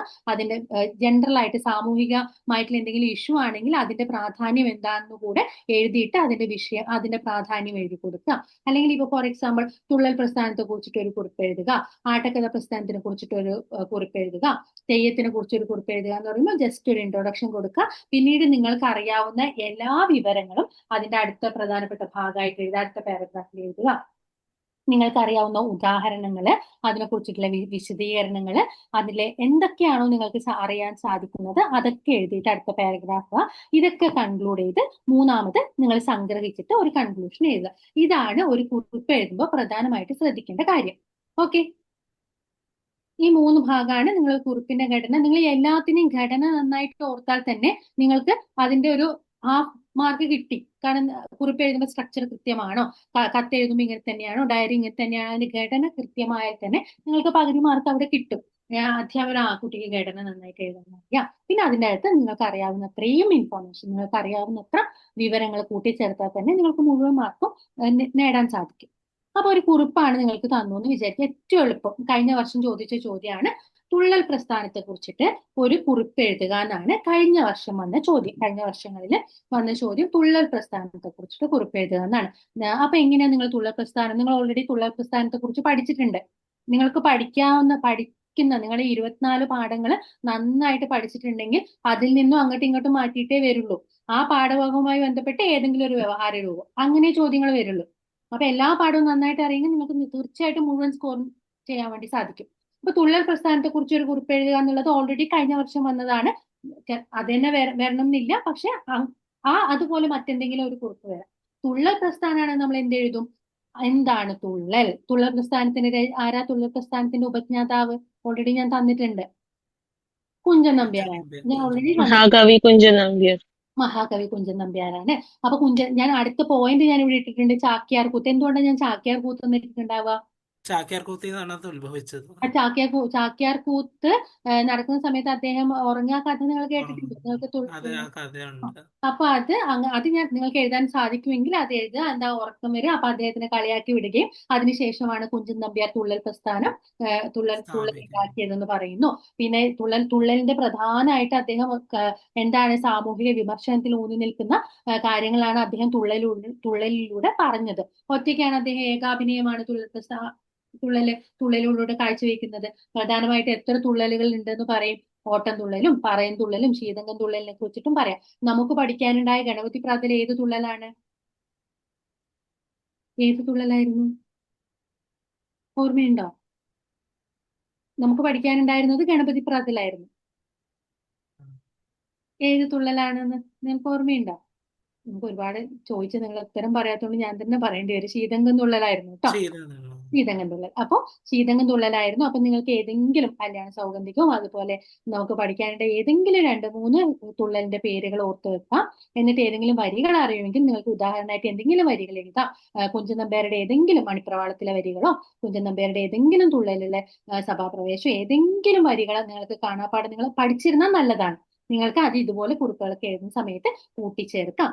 എന്നിട്ട് ഈ എങ്ങനെയാണ് ഈ ഓട്ടം തുള്ളലും പറയം തുള്ളലും ശീതങ്കം തുള്ളലിന്റെ കാണുമ്പോൾ എങ്ങനെയാണ് അത് നമുക്ക് മനസ്സിലാവുക? അവരുടെ വേഷത്തിലും അവരുടെ ആ വേഷത്തിന്റെ ഭാവത്തിലും. പിന്നെ അതുപോലെ അവര് ചായത്തിലൊക്കെ ഉണ്ടല്ലോ അത് നിറങ്ങൾ അവരുപയോഗിക്കുന്ന ആടകളിലൊക്കെയാണ് ഇത് ശീതങ്കനാണോ ഇത് ഓട്ടനാണോ ഇത് പറയനാണോ എന്നൊക്കെ മനസ്സിലാവുക. ഞാൻ ഒറ്റയടിക്ക് ഇങ്ങനെ പോവാണ്. ഇതിന്റെ ഡീറ്റെയിൽസ് ഒക്കെ നിങ്ങൾക്ക് നിങ്ങളുടെ ടീച്ചർ തന്നിട്ടുണ്ടാവും. ഒന്ന് നിങ്ങൾ റിവൈസ് ചെയ്ത് നോക്കിയാൽ മതി. അപ്പോൾ ഇത്രയും കാര്യങ്ങൾ നിങ്ങൾ വ്യക്തമായി എഴുതി കഴിഞ്ഞാൽ കുറിപ്പിന് മുഴുവൻ മാർക്ക് നിങ്ങൾക്ക് കിട്ടും. അങ്ങനെയാണെങ്കിൽ നിങ്ങൾ തുടർ പ്രവർത്തനമായിട്ട് ആട്ടക്കഥാ പ്രസ്ഥാനത്തെ കുറിച്ചിട്ട് ഒരു കുറിപ്പ് എഴുതുക എന്ന് വന്നു കഴിഞ്ഞാൽ നിങ്ങൾ എഴുതണം. ആട്ടക്കഥ നമ്മൾ പഠിച്ചിട്ടുണ്ട്. നമ്മൾ ഏത് ആട്ടക്കഥയെ കുറിച്ചിട്ട് ഏതാ പഠിച്ചേ? ഏത് കൃതിയായിരുന്നു നിങ്ങൾക്ക് പഠിക്കാനുണ്ടായിരുന്നേ?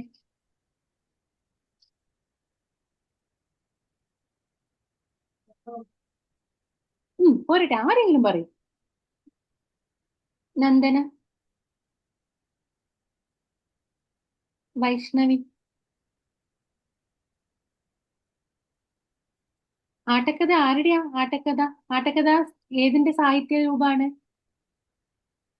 ഏതിന്റെ സാഹിത്യ രൂപ ആട്ടക്കഥ എന്ന് പറയുന്നത്? അറിയില്ല.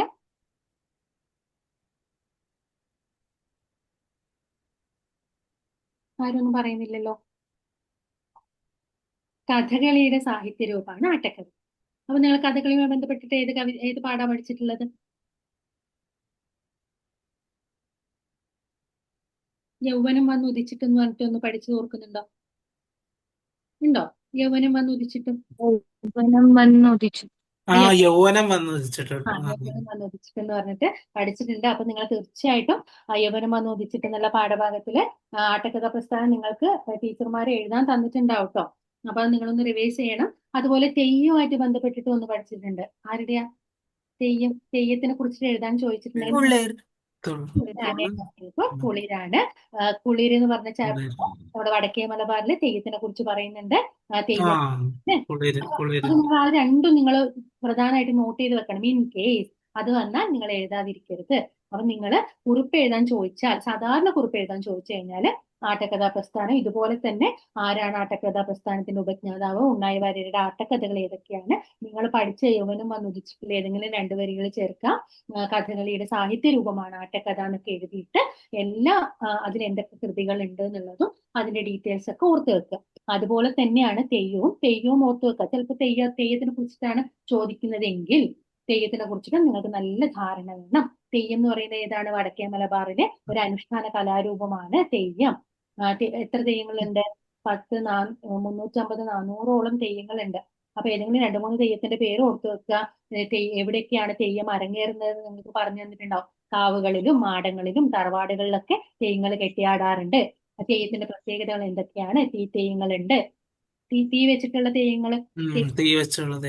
അപ്പൊ നിങ്ങൾ ചിലപ്പോൾ വീഡിയോസ് ഒക്കെ കണ്ടിട്ടുണ്ടാവും. പലതരത്തിലുള്ള തെയ്യങ്ങളെ കുറിച്ചിട്ട്. അമ്മ തെയ്യങ്ങളുണ്ട്. അപ്പൊ ഈ തെയ്യങ്ങളൊക്കെ ഏത് സമയത്താണ് തെയ്യം കെട്ടിയാടുക? തുലാമാസം 10-ാം തീയതി. ഓ, ചോദിച്ചോളൂ മോന്. ആരെന്തോ ചോദിച്ചു. തീച്ചാമുണ്ടി അല്ലേന്നാണോ ചോദിച്ചത്? തീച്ചാമുണ്ടി മാത്രമല്ല മോനെ തീയിലുണ്ടാവുക. ചാമുണ്ടികളൊക്കെ തീയിൽ വെച്ചിട്ടുള്ള തെയ്യങ്ങളുണ്ട്. അതല്ലാതെ ഒരുപാട് തെയ്യങ്ങൾ, തീ തെയ്യങ്ങൾ ഒരു കാറ്റഗറി ഉണ്ട്. അല്ലാതെ തീ അല്ലാതെ സാധാരണ കളിക്കുന്ന തെയ്യങ്ങളും ഉണ്ട്. ഓക്കെ. അതുപോലെ തീ ചാമുണ്ടി മാത്രമല്ല പലതരത്തിലുള്ള ചാമുണ്ടികളുണ്ട്. അത് ഓരോ കഴകങ്ങളിലും വ്യത്യസ്തമായിരിക്കും കേട്ടോ. ഓക്കെ. എന്റെ പേര് ആൽവിന ആൻമേരി. ഞങ്ങൾ ഇപ്പോഴേ കയറുള്ളൂ, കേറാൻ പറ്റിണ്ടാവുന്നില്ല. ഓക്കെ മോനെ, നമ്മള് ഇപ്പൊ കുറിപ്പ് എഴുതുന്നതിനെ കുറിച്ചിട്ടാണ് പറയുന്നത്. അതിനു മുൻപ് ഡയറിയും കത്തും പറഞ്ഞു കഴിഞ്ഞു. ഓക്കെ, അത് 2 മാത്രമാണ് പറഞ്ഞത്. ഇപ്പൊ കുറിപ്പാണ്. നമ്മൾ തുള്ളൽ പ്രസ്ഥാനത്തെ കുറിച്ച് കുറിപ്പ് എഴുതുമ്പോൾ എങ്ങനെയാണെന്ന് പറഞ്ഞു. തെയ്യത്തിനെ കുറിച്ച് ഒരു കുറിപ്പ് എഴുതാൻ വന്നാല് നിങ്ങൾ എന്തൊക്കെ കാര്യങ്ങൾ നോട്ട് ചെയ്യണം എന്നുള്ളതാണ് പറയുന്നത് കേട്ടോ. Okay okay. അപ്പൊ നിങ്ങൾക്ക് തെയ്യത്തിനെ കുറിച്ചിട്ട് അറിയുന്ന കാര്യങ്ങള്, തെയ്യം എവിടെയൊക്കെയാണ് കെട്ടിയാടുന്നത് എന്നുള്ളതും, തുലാമാസം, മലയാളത്തിൽ തുലാമാസം 10-ാം തീയതി മുതൽ ഇപ്പൊ ഈ മെയ് മാസം ഏതാണ്, ഏകദേശം പിന്നെ ഇടവ മാസം പകുതി മേടം കഴിയുന്നത് ഇപ്പൊ ഇന്നലത്തോടു കൂടി തെയ്യങ്ങൾ കഴിയും. അപ്പൊ ഈ 6 മാസമാണ് തെയ്യം കെട്ടിയാടുന്നത്. പിന്നെ കാവുകളില്, മാടങ്ങളില്, ക്ഷേത്രങ്ങളില്, കഴകങ്ങളിലൊക്കെയാണ് തെയ്യങ്ങൾ കെട്ടിയാടുന്നത്. പലതരത്തിൽ തെയ്യങ്ങളുണ്ട്. അത് അമ്മ തെയ്യങ്ങളുണ്ട്, തീയില് കെട്ടിയാടുന്ന തീച്ചാമുടി പോലത്തെ തെയ്യങ്ങളുണ്ട്, പൊട്ടൻ തെയ്യമുണ്ട്, ഗുളികൻ തെയ്യമുണ്ട്. ഇതൊക്കെ പിന്നെ പ്രാർത്ഥന, ഓരോരുത്തർ പ്രാർത്ഥനയ്ക്ക് രീതിയിൽ പ്രാർത്ഥനാ തെയ്യങ്ങളുണ്ട് എന്നുള്ളതും, പിന്നെന്താ, ദൈവപ്രീതിക്കായിട്ട് തെയ്യങ്ങൾ കെട്ടിയാടാറുണ്ട്, എന്തെങ്കിലും പ്രാർത്ഥന വെച്ച് തെയ്യം കെട്ടിയാറുണ്ട്. അങ്ങനെ തെയ്യങ്ങളെ കുറിച്ച് നിങ്ങൾക്ക് എന്തൊക്കെ ഇൻഫർമേഷൻ കളക്ട് ചെയ്യാൻ പറ്റും അതൊക്കെ ചേർത്തിട്ട് തെയ്യത്തിനെ കുറിച്ചിട്ട് നിങ്ങൾ എഴുതണം. ഓക്കെ, ഇത് രണ്ടും മാത്രമായിരിക്കില്ല ചോദിക്കുന്നത്. ഞാനൊരു എക്സാമ്പിൾ ആയിട്ട് രണ്ടും പറഞ്ഞതാണ്. നിങ്ങൾ പാഠഭാഗങ്ങളിൽ കൂടി ഒന്ന് പോവാ, ബാക്കിയൊക്കെ നിങ്ങളൊന്ന് കളക്ട് ചെയ്തിട്ട് എഴുതാൻ പറ്റുന്ന പോലെ എഴുതണം. ഓക്കെ, അപ്പോൾ നിങ്ങൾ കുറിപ്പ് എഴുതാൻ ചോദിച്ചു കഴിഞ്ഞാൽ ഇതാണ് നിങ്ങൾ ജസ്റ്റ് ഇത്രയും കാര്യങ്ങൾ ഉൾക്കൊള്ളിച്ചുകൊണ്ട് കുറിപ്പ് എഴുതുക. ഇത് സാധാരണ ഒരു കുറിപ്പ് എഴുതാൻ. ഓക്കെ, അത് കഴിഞ്ഞിട്ട് നിങ്ങൾക്ക് ഒരു വിശകലന കുറിപ്പ് എഴുതാൻ ചോദിച്ചു എന്ന് വിചാരിക്കാം. വിശകലന കുറിപ്പ് എഴുതുക. ഇപ്പൊ സാധാരണ ഒരു കുറിപ്പ് പറഞ്ഞു, വിശകലന കുറിപ്പ് കുറച്ച് ഡീറ്റെയിൽ ആയിട്ട് എഴുതണം. നേരത്തെ പറഞ്ഞ പോലെ തന്നെയാണ്. കുറിപ്പ് എഴുതുമ്പോൾ എല്ലാം ശ്രദ്ധിക്കേണ്ടത് ഇതുപോലെയാണ്. ആ വിഷയവുമായിട്ട് ബന്ധപ്പെട്ടിട്ട് ഒരു തുടക്കമായിരിക്കണം, നല്ല തലക്കെട്ടായിരിക്കണം, ലളിതമായ ഭാഷയിൽ എഴുതണം, ഉദാഹരണ സഹിതം, സിറ്റുവേഷനോടെ നിങ്ങളുടെ നിരീക്ഷണം കൂടെ വിലയിരുത്തിയിട്ട് മികച്ച ക്രോഡീകരണത്തിലൂടെ ആയിരിക്കണം വിശകലന കുറിപ്പ് എഴുതേണ്ടത്. വിശകലന കുറിപ്പും കഴിഞ്ഞ വർഷങ്ങളിൽ ചോദിച്ചിട്ടുണ്ട്. ഓക്കെ, വിശകലന കുറിപ്പ് ചോദിക്കും, അതുപോലെ അനുഭവ കുറിപ്പും ചോദിക്കും. അനുഭവ കുറിപ്പ് എളുപ്പമാണ്. നിങ്ങളുടെ അനുഭവം ഈ കുറിപ്പ് ഒരു വർഷം തന്നെ ഇപ്പൊ നിങ്ങൾ പറഞ്ഞ പോലെ കുറിപ്പ് പല ക്വസ്റ്റ്യൻസ് ആയിട്ട് ഇപ്പൊ ഞാൻ ഷെയർ ചെയ്ത് ഒരു മിനിറ്റ്. അനുഭവക്കുറിപ്പാണ്. അനുഭവക്കുറിപ്പ് എഴുതുമ്പോൾ ഇതുപോലെ നിങ്ങൾ തലക്കെട്ടുകൊള്ളും. നിങ്ങളുടെ അനുഭവം എന്തായിരുന്നു, അതെപ്പോ നടന്നു, എങ്ങനെ സംഭവിച്ചു എന്ന് ചുരുക്കത്തിൽ എഴുതണം. കൃത്യമായിട്ട് ക്രമമായിട്ട് എഴുതാൻ വേണ്ടി ശ്രദ്ധിക്കണം. നിങ്ങൾ കണ്ടതും നിങ്ങൾ കേട്ടതും അനുഭവിച്ചതും നിങ്ങളുടെ തോന്നലൊക്കെ ഉൾപ്പെടുത്തി വളരെ ലളിതമായിട്ട് നർമ്മമൊക്കെ കലർന്ന രീതിയിൽ നിങ്ങൾക്ക് എഴുതാം. ഇപ്പൊ സങ്കടം നിറഞ്ഞ ഒരു അനുഭവമാണെങ്കിൽ നിങ്ങൾക്ക് നർമ്മം കലർത്തി എഴുതാൻ വേണ്ടി സാധിക്കില്ല, ഇല്ലല്ലോ. അപ്പൊ അതിനനുസരിച്ചിട്ട് നിങ്ങൾക്ക് തരുന്ന കാര്യം എന്താണോ ചോദ്യം അതിനനുസരിച്ച് എഴുതാം. ഒരു ഉദാഹരണം പറയാം. കഴിഞ്ഞ വർഷം നിങ്ങൾക്ക് ചോദിച്ചത് ഒരു അനുഭവ കുറിപ്പ് എഴുതാനാണ്. ഉസ്മാൻ കോയ ഹാജിനെ കുറിച്ചിട്ട് നിങ്ങൾ കേട്ടിട്ടില്ലേ? അതെ അതെ. ഏത് പാഠം ഉസ്മാൻ കോയ ഹാജി? മറ്റേ ഡിസംബറിലെ നക്ഷത്രങ്ങളിലെ കോയ ഹാജി. അദ്ദേഹത്തിനെ കുറിച്ചിട്ട് നിങ്ങൾക്ക് അറിയാം അല്ലെ? അത്രയും വളരെ സ്നേഹമുള്ള, എല്ലാവരോടും സ്നേഹവും കരുണയും ഉള്ള അത്രയും നല്ലൊരു മനുഷ്യനാണ് ഉസ്മാൻ കോയ ഹാജി. അതുപോലെ ഒരാള്, അങ്ങനെയുള്ള ഒരാള് നിങ്ങളുടെ ജീവിതത്തിലെ കൂടെ കടന്നു പോയിട്ടുണ്ടെങ്കിൽ അവരെ കുറിച്ചിട്ട്, അങ്ങനെ നിങ്ങളെ സ്വാധീനിച്ച ഒരു വ്യക്തിയെ കുറിച്ചിട്ട് ഒരു അനുഭവ കുറിപ്പ് എഴുതുക എന്നാ പറയുന്നത്. ഓക്കെ, അപ്പൊ നിങ്ങൾ എങ്ങനെ എഴുതും? വെറുതെ എഴുതല്ല വേണ്ടത്. അദ്ദേഹത്തിന് ഈ ഉസ്മാൻ കോയ ഹാജി, പീഡിക വളപ്പിൽ ഉസ്മാൻ കോയ ഹാജിയെ കുറിച്ചിട്ട് എഴുതുന്ന സമയത്ത് അദ്ദേഹത്തിനെ കുറിച്ചിട്ടൊക്കെ ആ പാഠഭാഗത്തിൽ പറയുന്നുണ്ട്. എല്ലാവർക്കും നന്മ ചെയ്യുന്ന ഒക്കെയാണ്. അപ്പൊ നിങ്ങൾക്ക് ഉണ്ടായ അനുഭവം ചിലപ്പോൾ നിങ്ങളെ ഡയറക്റ്റ് സ്വാധീനിച്ചതായിരിക്കില്ല. നിങ്ങൾ കണ്ട, നിങ്ങളെ ചുറ്റുപാടുള്ള അത്തരം ഒരാളെ കുറിച്ചിട്ട് നിങ്ങൾ എഴുതേണ്ടതാണ്. അദ്ദേഹത്തിന്റെ സ്വഭാവം എന്താണ്, അദ്ദേഹം എന്ത് കാര്യത്തിലൂടെയാണ് നിങ്ങളെ സ്വാധീനിച്ചത്, നിങ്ങൾ എവിടെ വെച്ചായിരിക്കും അദ്ദേഹത്തെ കണ്ടത്, അല്ലെങ്കിൽ സ്ത്രീയാവാം പുരുഷനാവാം, ചിലപ്പോൾ നിങ്ങളെ സ്വാധീനിച്ചത് ആരും ആവാം, നിങ്ങളുടെ കൂട്ടുകാരാവാം. അങ്ങനെ ഒരു ഫേമസ് ആയിട്ടുള്ള ഒരാൾ നിങ്ങളുടെ ജീവിതത്തിൽ ഉണ്ടായിരുന്നെങ്കിൽ അദ്ദേഹത്തെ കുറിച്ച് എഴുതണം എന്നാണ് പറഞ്ഞത്. അത് എഴുതില്ലേ നിങ്ങൾ? അത് എളുപ്പമല്ലേ? അക്ഷരത്തെറ്റിലാണ് ഭംഗിയായിട്ട് ഈ ഒരു ഘടന ഫോളോ ചെയ്തിട്ട് എഴുതിയാൽ മതി. അദ്ദേഹത്തിന് എവിടെ കണ്ടു, ചിലപ്പോൾ അദ്ദേഹം എന്തെങ്കിലും ഒരു കാര്യം ചെയ്യുമ്പോഴായിരിക്കും നിങ്ങൾക്ക് ആ സംഭവം എന്താണെന്ന് എഴുതാം, നിങ്ങൾക്ക് അപ്പൊ തോന്നിയ ഫീലിംഗ് എന്താണെന്ന് എഴുതാം. അങ്ങനൊക്കെ ചേർത്തുകൊണ്ടായിരിക്കണം നിങ്ങളുടെ അനുഭവക്കുറിപ്പ് എഴുതേണ്ടത്. അപ്പൊ അങ്ങനെയായിരുന്നു ഒരു ചോദ്യം വന്നത്. അപ്പൊ ഇതുപോലെ തന്നെ മറ്റെന്തെങ്കിലും തരത്തിൽ നിങ്ങൾക്ക് ചോദ്യം വരാവുന്നതാണ്. അപ്പൊ അനുഭവക്കുറിപ്പ് എഴുതാൻ ചോദിച്ചാൽ എളുപ്പത്തിൽ എഴുതില്ലേ? നമ്മൾ കുറിപ്പിലേ എത്തിയിട്ടുള്ളൂ. എഴുതാൻ പറ്റില്ലേ എല്ലാവർക്കും? നിങ്ങൾ ജസ്റ്റ് ചാറ്റിലെങ്കിലും പറയണേ. എഴുതാൻ ഈസി ആയിട്ട് എഴുതാൻ പറ്റില്ലേ?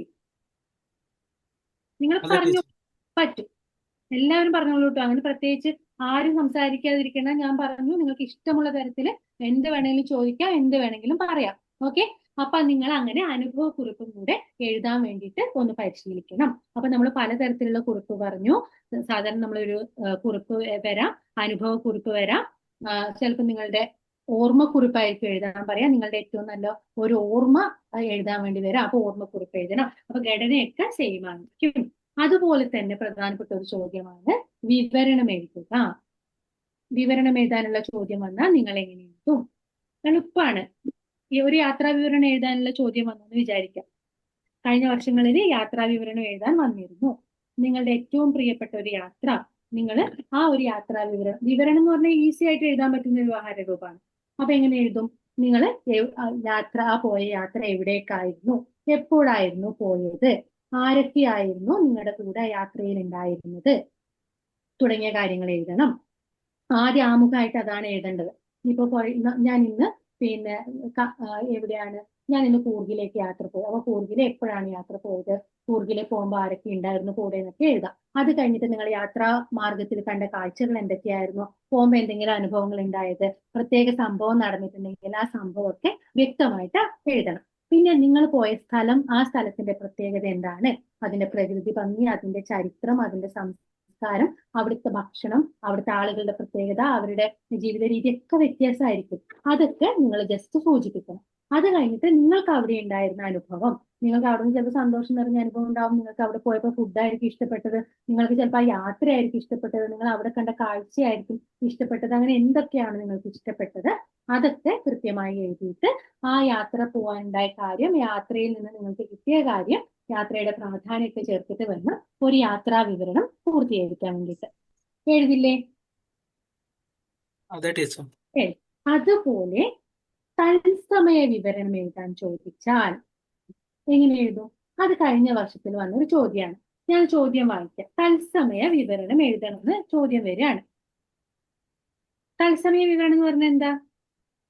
ആ സമയത്ത് തന്നെ ലൈവായിട്ടുള്ള ഇപ്പൊ വിവരണം. എല്ലാവരും നിങ്ങൾ ഇപ്പൊ ഒരുപാട് പേര് നിങ്ങൾ പിന്നെ യൂട്യൂബും അല്ലെങ്കിൽ നിങ്ങൾ ഇൻസ്റ്റാഗ്രാമിലും ഒക്കെ വീഡിയോ ഇടുന്ന ആൾക്കാരൊക്കെ ആയിരിക്കും അല്ലെ?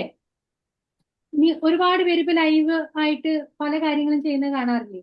നമ്മളിപ്പോ ഒരു സ്ഥലത്ത് പോയി കഴിഞ്ഞാൽ നമ്മളൊക്കെ പറയുന്നത് ഇപ്പൊ ഇവിടെ നടക്കുന്നു, നിങ്ങൾ ഇലക്ഷൻ റിപ്പോർട്ടൊക്കെ ലൈവായിട്ട് അവതരിപ്പിക്കുന്നൊക്കെ ടി വിയിലൊക്കെ കണ്ടിട്ടുണ്ടാവും അല്ലെ? അപ്പൊ കഴിഞ്ഞ വർഷം ഒരു ചോദ്യം വന്നിട്ടുണ്ടായിരുന്നു. കഴിഞ്ഞ വർഷങ്ങളിൽ വന്നൊരു ചോദ്യമാണ്, നമ്മുടെ ബഷീറിന്റെ വീട്ടില്, ആ ബഷീറിന്റെ വീടിന്റെ പാടം നിങ്ങൾക്ക് ഓർമ്മയില്ല? ഏത് പാടാ ബഷീർ? പാത്തുമ്മയുടെ ആട്. പാത്തുമ്മയുടെ ആടില് ബഷീർ വീട്ടിലെത്തുന്ന സമയത്ത് ആ കൂട്ട ബഹളവും കൂട്ടുകുടുംബത്തിന്റെ അവസ്ഥയും ആ ഒച്ചപ്പാടും ബഹളം ഒക്കെ ഉള്ള സമയം നിങ്ങൾക്ക് ഓർമ്മയുണ്ടോ? ആ കഥ നിങ്ങൾക്ക് ഓർമ്മയുണ്ടോ? അതെ അതെ. ഓർമ്മയുണ്ട്. ആ സമയത്ത് നിങ്ങൾ അവിടെ അതിഥിയായി എത്തിയെന്ന് വിചാരിക്കാം.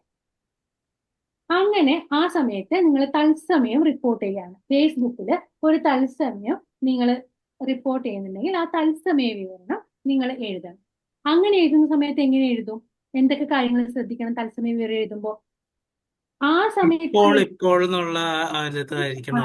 നമ്മള് ആ എഴുതുന്ന തത്സമയ വിവരം എഴുതുന്ന സമയത്ത് പ്രത്യേകിച്ച് സൂരജ് പറഞ്ഞ പോലെ വർത്തമാന കാലത്തിലാണ് എല്ലാ കാര്യം എഴുതുക അല്ലെ? കഴിഞ്ഞിട്ടില്ല. ലൈവില് നിങ്ങൾ നടക്കുന്ന സമയത്ത് അവിടെ ഞാൻ ഇത് കാണുന്നു, ഇത് ഇപ്പൊ 2 കോഴികൾ ഓടി വരികയാണ്, ബഷീറിന് ആകെ ഡിസ്റ്റർബ്ഡ് ആവുന്നു അല്ലെ, പാത്തുമ്മ ആടിനെയും കൂട്ടി വരുന്നതാ, നിങ്ങൾ ഇത് കാണുന്നുണ്ടോ?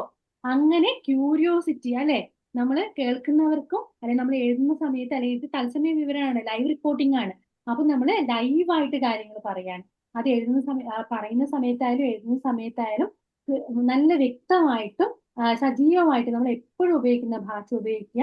നമുക്കത് നേരിൽ കാണുന്ന പോലെ ആയിരിക്കണം നമ്മളത് എഴുതേണ്ടത്.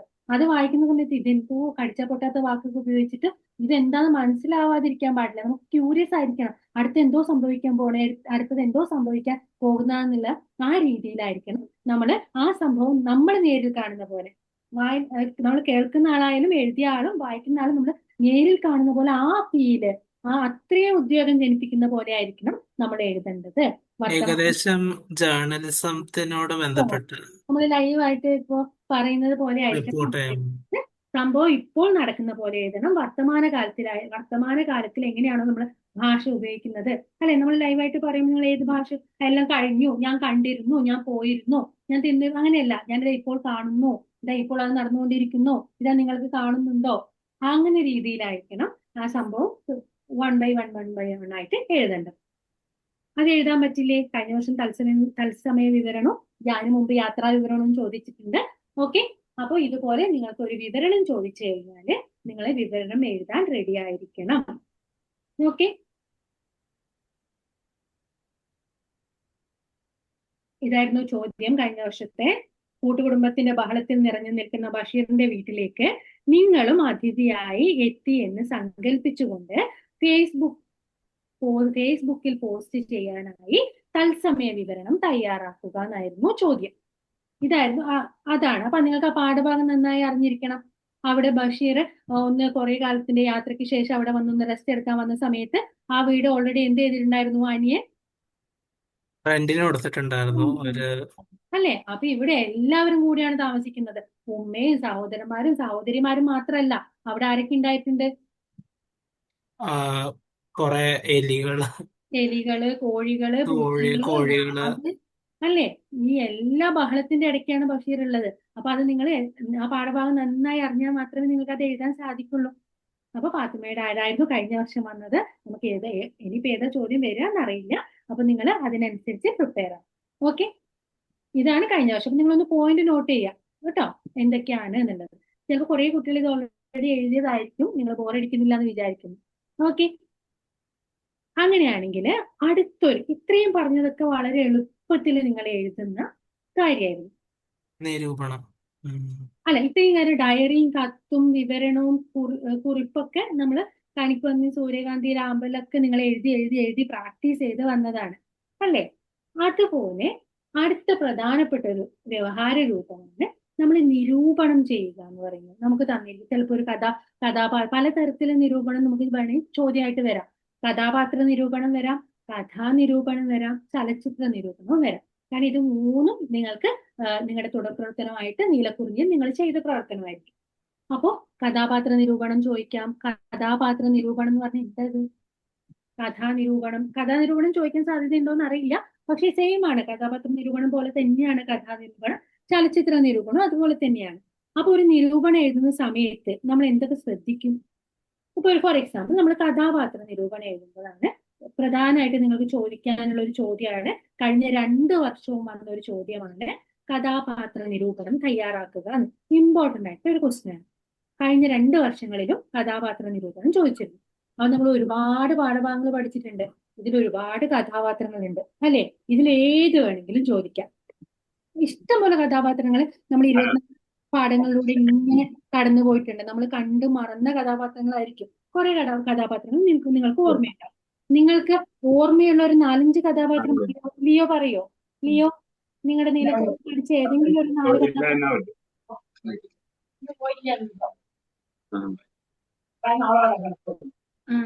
ലിയോ കേൾക്കാം? ഉസ്മാൻ കോയ ഹാജി. ഉസ്മാൻ കോയ ഹാജിന് ഓർമ്മയുണ്ട്. കുളിരിലെ മൂത്തമ്മ. കുളിരിലെ മൂത്തമ്മ. പിന്നെ വേറെ ഏതൊക്കെ കഥാപാത്രങ്ങൾ ഓർമ്മയുണ്ട്? പ്രിയപ്പെട്ട ഏതൊക്കെ കഥാപാത്രങ്ങൾ ഉണ്ടായിരുന്നു നീലക്കുറിഞ്ഞിയില്? 2 പേരും ഓർമ്മയുള്ളൂ? കുഞ്ഞികൃഷ്ണനുണ്ട്, പാത്തുമ്മയുണ്ട്, പിന്നെ വേരുകൾ വിൽപ്പനയിലെ കഥാപാത്രം. അച്ഛനുണ്ട്. പിന്നെ ഇത്രയേ ഉള്ളൂ.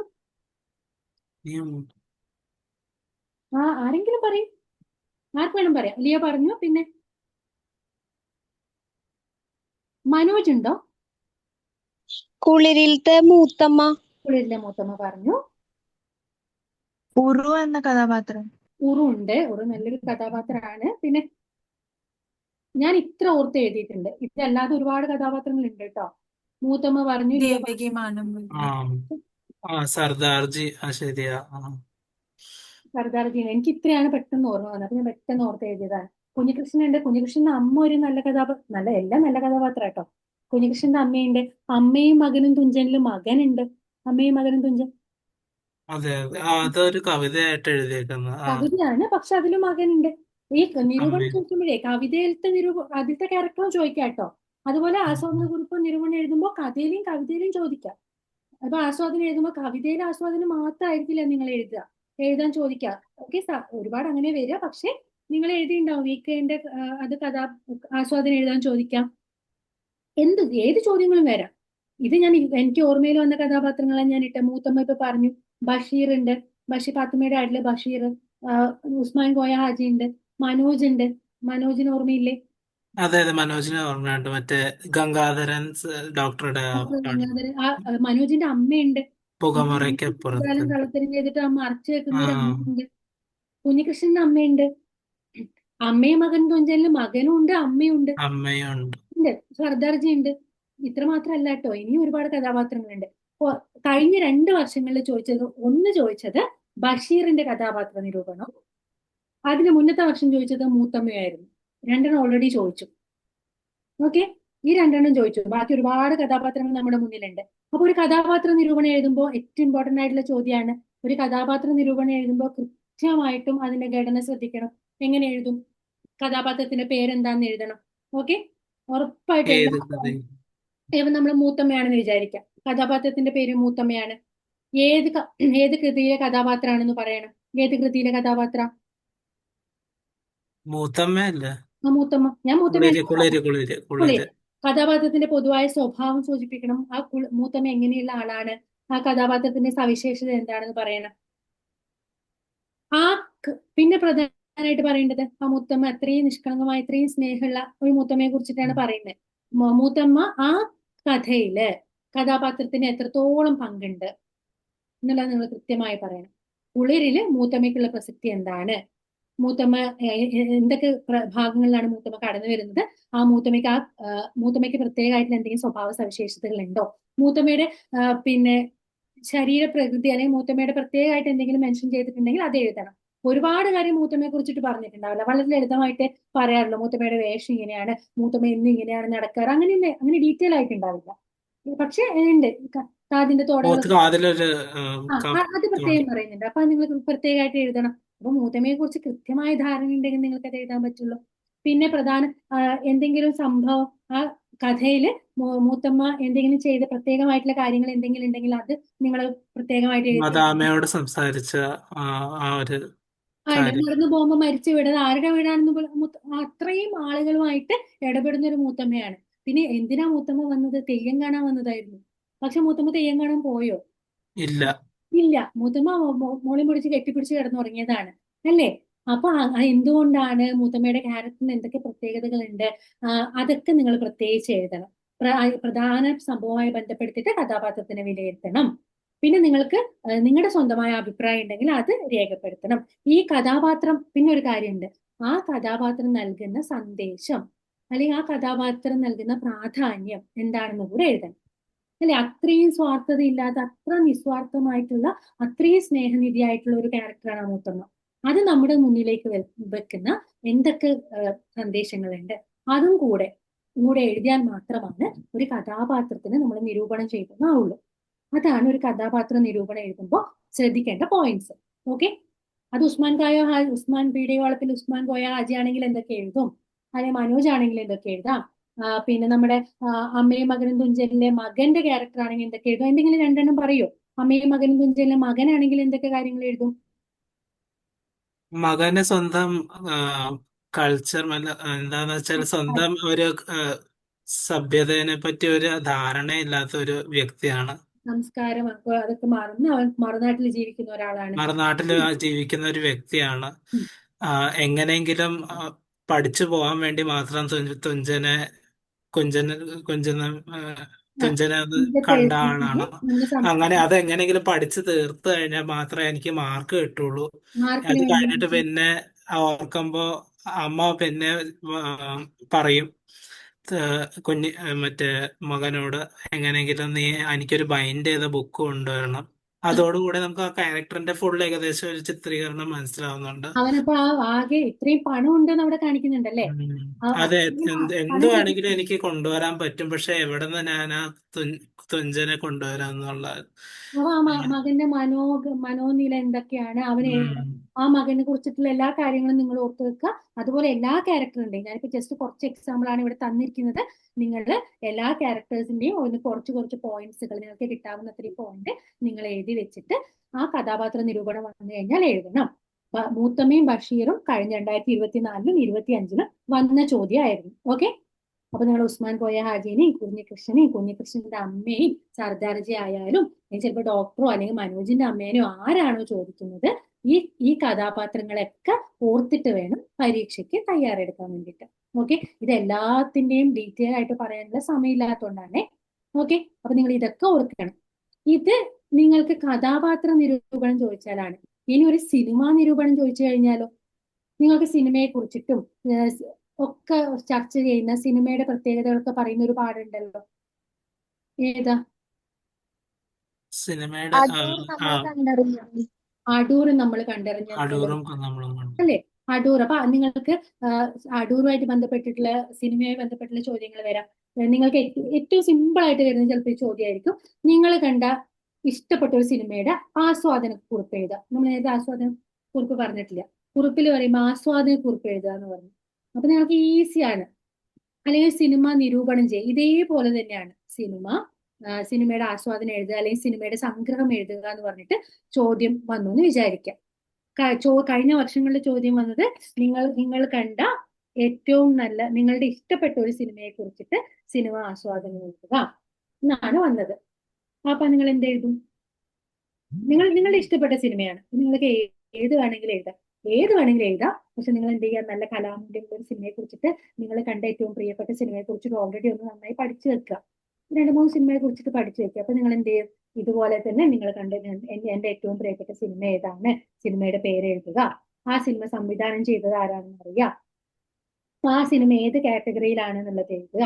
അത് ത്രില്ലർ ആണോ, കോമഡി ആണോ, അല്ലെങ്കിൽ പിന്നെ റോം കോം ആണോ, ഏത് വിഭാഗത്തിൽപ്പെട്ട സിനിമയാണെന്ന് എഴുതുക. എന്നിട്ട് ആ സിനിമയുടെ കഥയെ കുറിച്ചിട്ട് ചെറിയൊരു സൂചന മാത്രം, മുഴുവൻ 2.5 മണിക്കൂർ 3 മണിക്കൂറുള്ള സിനിമയുടെ കഥ മുഴുവൻ എഴുതാനല്ല, എന്താണ് അതിന്റെ കാതൽ, എന്താണ് ആ സിനിമയിലൂടെ പറഞ്ഞ കഥ എന്ന് ചെറുതായിട്ട് എഴുതുക. കഥാ പശ്ചാത്തലം മാത്രം പറയുക. എന്നിട്ട് അതിൽ ഏതൊക്കെ ക്യാരക്ടേഴ്സ് ഉണ്ടായിരുന്നു, നായകന്റെയും നായികയുടെയും സഹനടന്മാരുടെയും പേര് അറിയുന്നുണ്ടെങ്കിൽ ആ പേരുകൾ മെൻഷൻ ചെയ്യുക. ആ കഥാപാത്രം എത്രത്തോളം നന്നായിട്ട് പ്രകടനം കാഴ്ചവെച്ചിരുന്നു, ആ കഥാപാത്രം അഭിനയിച്ച ക്യാരക്ടർ നിങ്ങൾക്ക് ഇഷ്ടപ്പെട്ടിരുന്നോ, അതിന്റെ സംവിധായകൻ ആരായിരുന്നു, തിരക്കഥ ആരായിരുന്നു, അതൊക്കെ അറിയുമെങ്കിൽ നിങ്ങൾ എഴുതുക. ഓൾറെഡി ഏതെങ്കിലും നല്ലൊരു സിനിമയെ കുറിച്ചിട്ട് അറിയുമെങ്കിൽ നിങ്ങൾ അത് എഴുതി വെക്കുക. അതിൽ ചിലപ്പോൾ നിങ്ങൾക്ക് ആ സിനിമയുടെ സംവിധാനമായിരിക്കും ഇഷ്ടപ്പെട്ടിട്ടുണ്ടാവുക, അല്ലെങ്കിൽ നിങ്ങൾക്ക് അതിന്റെ തിരക്കഥയായിരിക്കും ഇഷ്ടപ്പെട്ടിട്ടുണ്ടാവുക, അല്ലെങ്കിൽ നിങ്ങൾക്ക് അതിന്റെ ക്യാമറയോ അതിന്റെ സംഗീതവുമായിരിക്കും ഇഷ്ടപ്പെട്ടിട്ടുണ്ടാവുക. അപ്പൊ നിങ്ങൾ അത് എന്തുകൊണ്ട് നിങ്ങൾക്ക് അത് ഇഷ്ടപ്പെട്ടു, ആ സിനിമ പറയാൻ ഉദ്ദേശിച്ച കാര്യം എന്തായിരുന്നു എന്ന് എഴുതുക. അത് കൃത്യമായിട്ടും ആസ്വാദകരിലേക്ക് എത്തിയിട്ടുണ്ടോ, അല്ലെങ്കിൽ സിനിമയിലെ ഈ ഭാഗം മാത്രമായിരുന്നു ഇഷ്ടപ്പെട്ടത്, നിങ്ങൾക്ക് ഇഷ്ടപ്പെട്ട ഭാഗം ഏതായിരുന്നു കൃത്യമായിട്ട് അഭിപ്രായം പറയാം. നിങ്ങളുടെ വ്യക്തമായ അഭിപ്രായമായിരിക്കണം നിങ്ങൾ എഴുതേണ്ടത്. പിന്നെ അതിൽ പ്രത്യേകം ഇഷ്ടപ്പെട്ട ചിലപ്പോൾ പാട്ടായിരിക്കും നിങ്ങൾക്ക് ഇഷ്ടപ്പെട്ടത്, അപ്പൊ ആ ഭാഗം കൂടെ കൂട്ടിച്ചേർത്ത് വേണം സിനിമ ആസ്വാദനം എഴുതേണ്ടത്. ഇതുപോലെ തന്നെയാണ് ഒരു കവിത ആസ്വാദനം എഴുതേണ്ടത്. സിനിമ ആസ്വാദനം എഴുതാൻ ഈസി അല്ലേ? ഈ കാര്യങ്ങളൊക്കെ ഈ 6 പോയിന്റ് കൃത്യമായി നോക്കിയാൽ മതി. ഓക്കെ, സിനിമയുടെ പേര്, ഈ പറഞ്ഞ കാര്യങ്ങളൊക്കെ. ഇനി സിനിമ, നിങ്ങൾ അടൂരിന്റെ സിനിമ പഠിച്ചപ്പോൾ അടൂരിന്റെ ഒരുപാട് സിനിമകൾ നിങ്ങൾ പഠിച്ചിട്ടുണ്ട് ഇല്ലേ? ഇങ്ങനെ ഒരു ചോദ്യം വന്നെന്ന് വിചാരിക്കാം. നിങ്ങളുടെ മലയാള മിഷൻ ക്ലാസ്സിൽ ഒരു സിനിമാ ക്ലബ്ബ് രൂപീകരിക്കുകയാണ്. ആ സിനിമാ ക്ലബില് ആ ക്ലബ്ബ് ഉദ്ഘാടനത്തിന് വരുന്നത് അടൂർ ഗോപാലകൃഷ്ണനാണ് അതിഥിയായി എത്തുന്നത്. അദ്ദേഹത്തിനോട് ചോദിക്കാനുള്ള ഒരു 10 ചോദ്യാവലി തയ്യാറാക്കുക. നിങ്ങൾ പാഠഭാഗം ഓൾറെഡി അടൂർ സിനിമകളുടെ പ്രത്യേകതകളൊക്കെ ആയിരുന്നു. അപ്പൊ ഈ അദ്ദേഹം വരുന്ന സമയത്ത് അദ്ദേഹത്തിനോട് ചോദിക്കാൻ വേണ്ടി നിങ്ങൾ തയ്യാറാക്കുന്ന ഒരു 10 ചോദ്യങ്ങൾ തയ്യാറാക്കാനുള്ള ചോദ്യമായിരിക്കും മേ ബി വരുന്നത്. അത് നിങ്ങൾക്ക് തുടർ പ്രവർത്തനമായിട്ട് നിങ്ങളുടെ അധ്യാപകർ തന്നിട്ടുണ്ടാവും. അല്ലെങ്കിൽ നിങ്ങൾക്ക് അടൂരിന്റെ ഏതെങ്കിലും ഒരു സിനിമയെ കുറിച്ചുള്ള സിനോപ്സിസ് തയ്യാറാക്കാൻ വേണ്ടിയിട്ട് ചോദ്യം വരാം. സിനോപ്സിസ് നിങ്ങൾ തയ്യാറാക്കുമ്പോൾ എന്തൊക്കെ കാര്യങ്ങൾ ശ്രദ്ധിക്കും? സിനോപ്സിസ് പൊതുവെ നമ്മൾ സിനിമ തുടങ്ങുന്ന സമയത്ത് നമ്മൾ പ്രൊഡ്യൂസർക്കും അല്ലെങ്കിൽ ഇവർക്ക് കൊടുക്കുന്ന കാര്യങ്ങളാണ് ആ സിനോപ്സിസ്. അപ്പൊ നിങ്ങൾ അടൂരിന്റെ നിങ്ങൾ പഠിച്ച ഏതെങ്കിലും സിനിമയെ കുറിച്ചിട്ട് നിങ്ങൾ അറിഞ്ഞിരിക്കണം. നമുക്ക് പാഠഭാഗത്ത് ഏതൊക്കെ സിനിമയെ കുറിച്ചിട്ടായിരുന്നു പറഞ്ഞിട്ടുണ്ടായിരുന്നത്? ഉണ്ടായിരുന്നു, സ്വയംവരം ഉണ്ടായിരുന്നു, പിന്നെ എലിപ്പത്തായ ഉണ്ടായിരുന്നു. ഏതൊക്കെ സിനിമകൾ ഉണ്ടായിരുന്നു? അടൂരിന്റെ ഏതൊക്കെ സിനിമകളെ കുറിച്ചിട്ടായിരുന്നു പറഞ്ഞിട്ടുണ്ടായിരുന്നത്? കൊടിയേറ്റം ഉണ്ടായിരുന്നു. അടൂർ സിനിമകൾ ഏതൊക്കെയാണെന്ന് നിങ്ങൾ ഓർത്തു വെക്കണം. എന്നിട്ട് അടൂർ സിനിമയുടെ പ്രത്യേകതകൾ എന്താണെന്ന് ഓർത്തു വെക്കുക.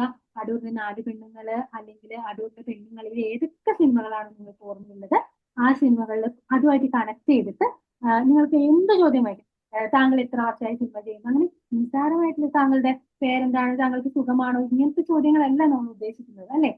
അദ്ദേഹം താങ്കൾ ഒത്തിരി സാമൂഹിക പശ്ചാത്തലമുള്ള സിനിമകളാണ് കൂടുതലും ചിത്രീകരിക്കുന്നത്.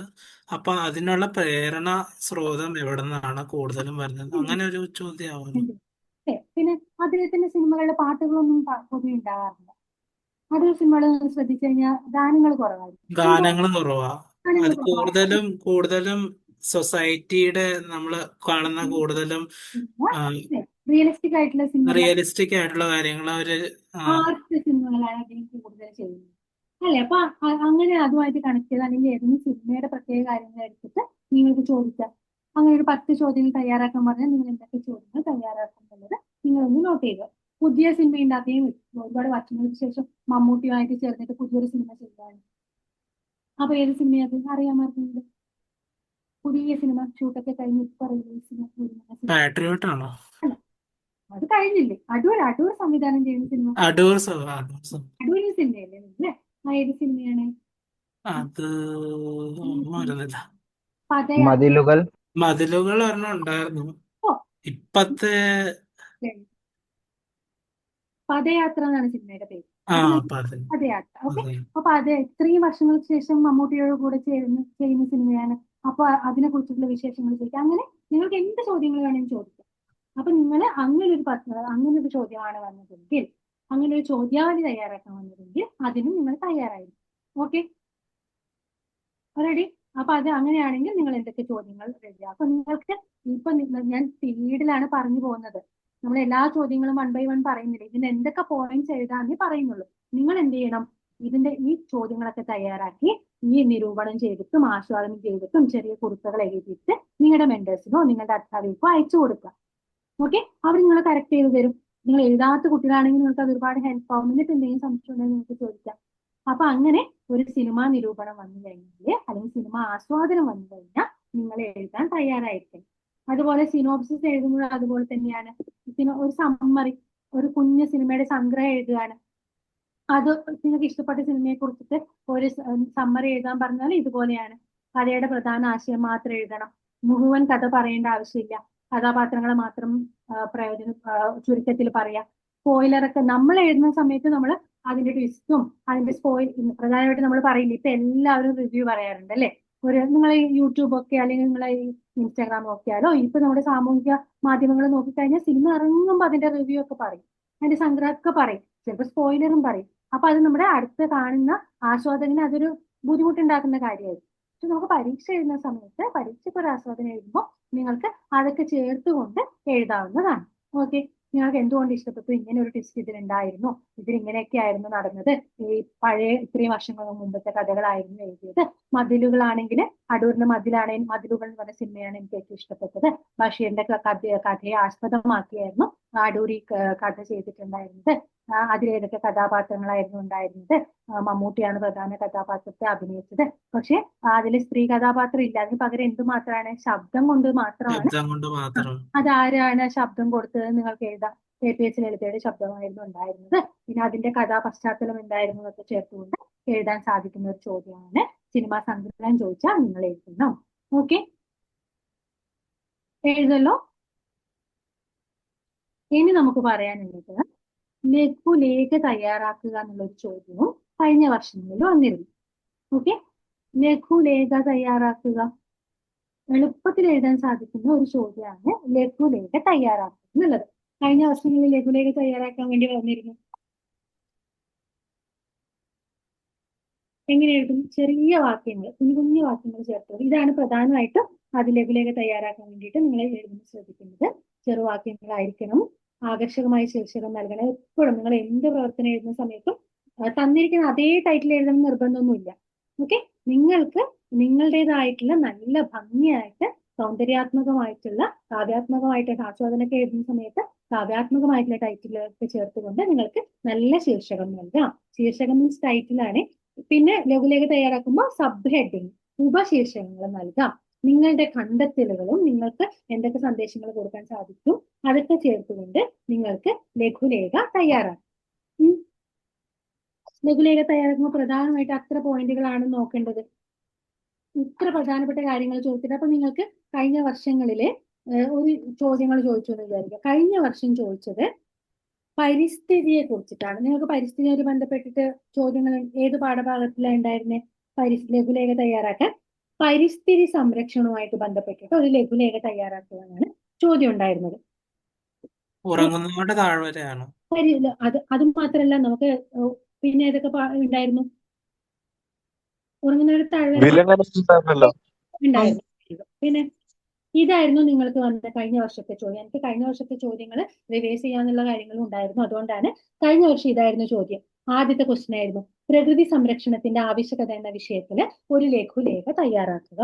അപ്പോ പ്രകൃതി സംരക്ഷണത്തിന്റെ ആവശ്യകത എന്താ? ഭൂമിക്ക് ഒരു ചരമഗീതം ഉണ്ടായിരുന്നു. ഭൂമിക്ക് ഒരു ഉണ്ട് അല്ലേ? പരിസ്ഥിതിയുമായി ബന്ധപ്പെട്ട് ഒരുപാട് കാര്യങ്ങൾ നിങ്ങൾ പഠിച്ചിരുന്നു. അപ്പോൾ ഒരു പ്രകൃതി സംരക്ഷണമാകുമ്പോൾ എന്തൊക്കെ കാര്യങ്ങൾ നോക്കാം, നിങ്ങൾ ഭംഗിയായിട്ട് ഈ കാര്യങ്ങളൊക്കെ ചേർത്തുകൊണ്ടായിരിക്കണം ഒരു ലഘുലേഖ തയ്യാറാക്കേണ്ടത്. അപ്പൊ അതല്ലെങ്കിൽ ഫോർ എക്സാമ്പിൾ ഞാൻ ഇപ്പൊ പരിസ്ഥിതി മലിനീകരണം തടയുന്നതിന്റെ ആദ്യത്തെ ക്വസ്റ്റ്യൻ, രണ്ടാമത്തേത് ഞാൻ ജനറൽ ആയിട്ട് നിങ്ങൾക്ക് ഇപ്പൊ പറയാണ്. പരിസ്ഥിതി മലിനീകരണം തടയുന്നതിന്റെ ആവശ്യകത എന്ന വിഷയത്തിൽ ഒരു ലഘുലേഖ തയ്യാറാക്കുക. നിങ്ങളെ സാധിക്കുമെങ്കിൽ ആ ചോദ്യത്തിന്റെ ഉത്തരം നിങ്ങൾക്ക് ടീച്ചർക്ക് എഴുതി അയച്ചു കൊടുക്കുക. രണ്ടാമത്തെ ചോദ്യത്തിനാണ്. ഒന്നാമത്തേത് നിങ്ങൾ ചെയ്തു കാണും.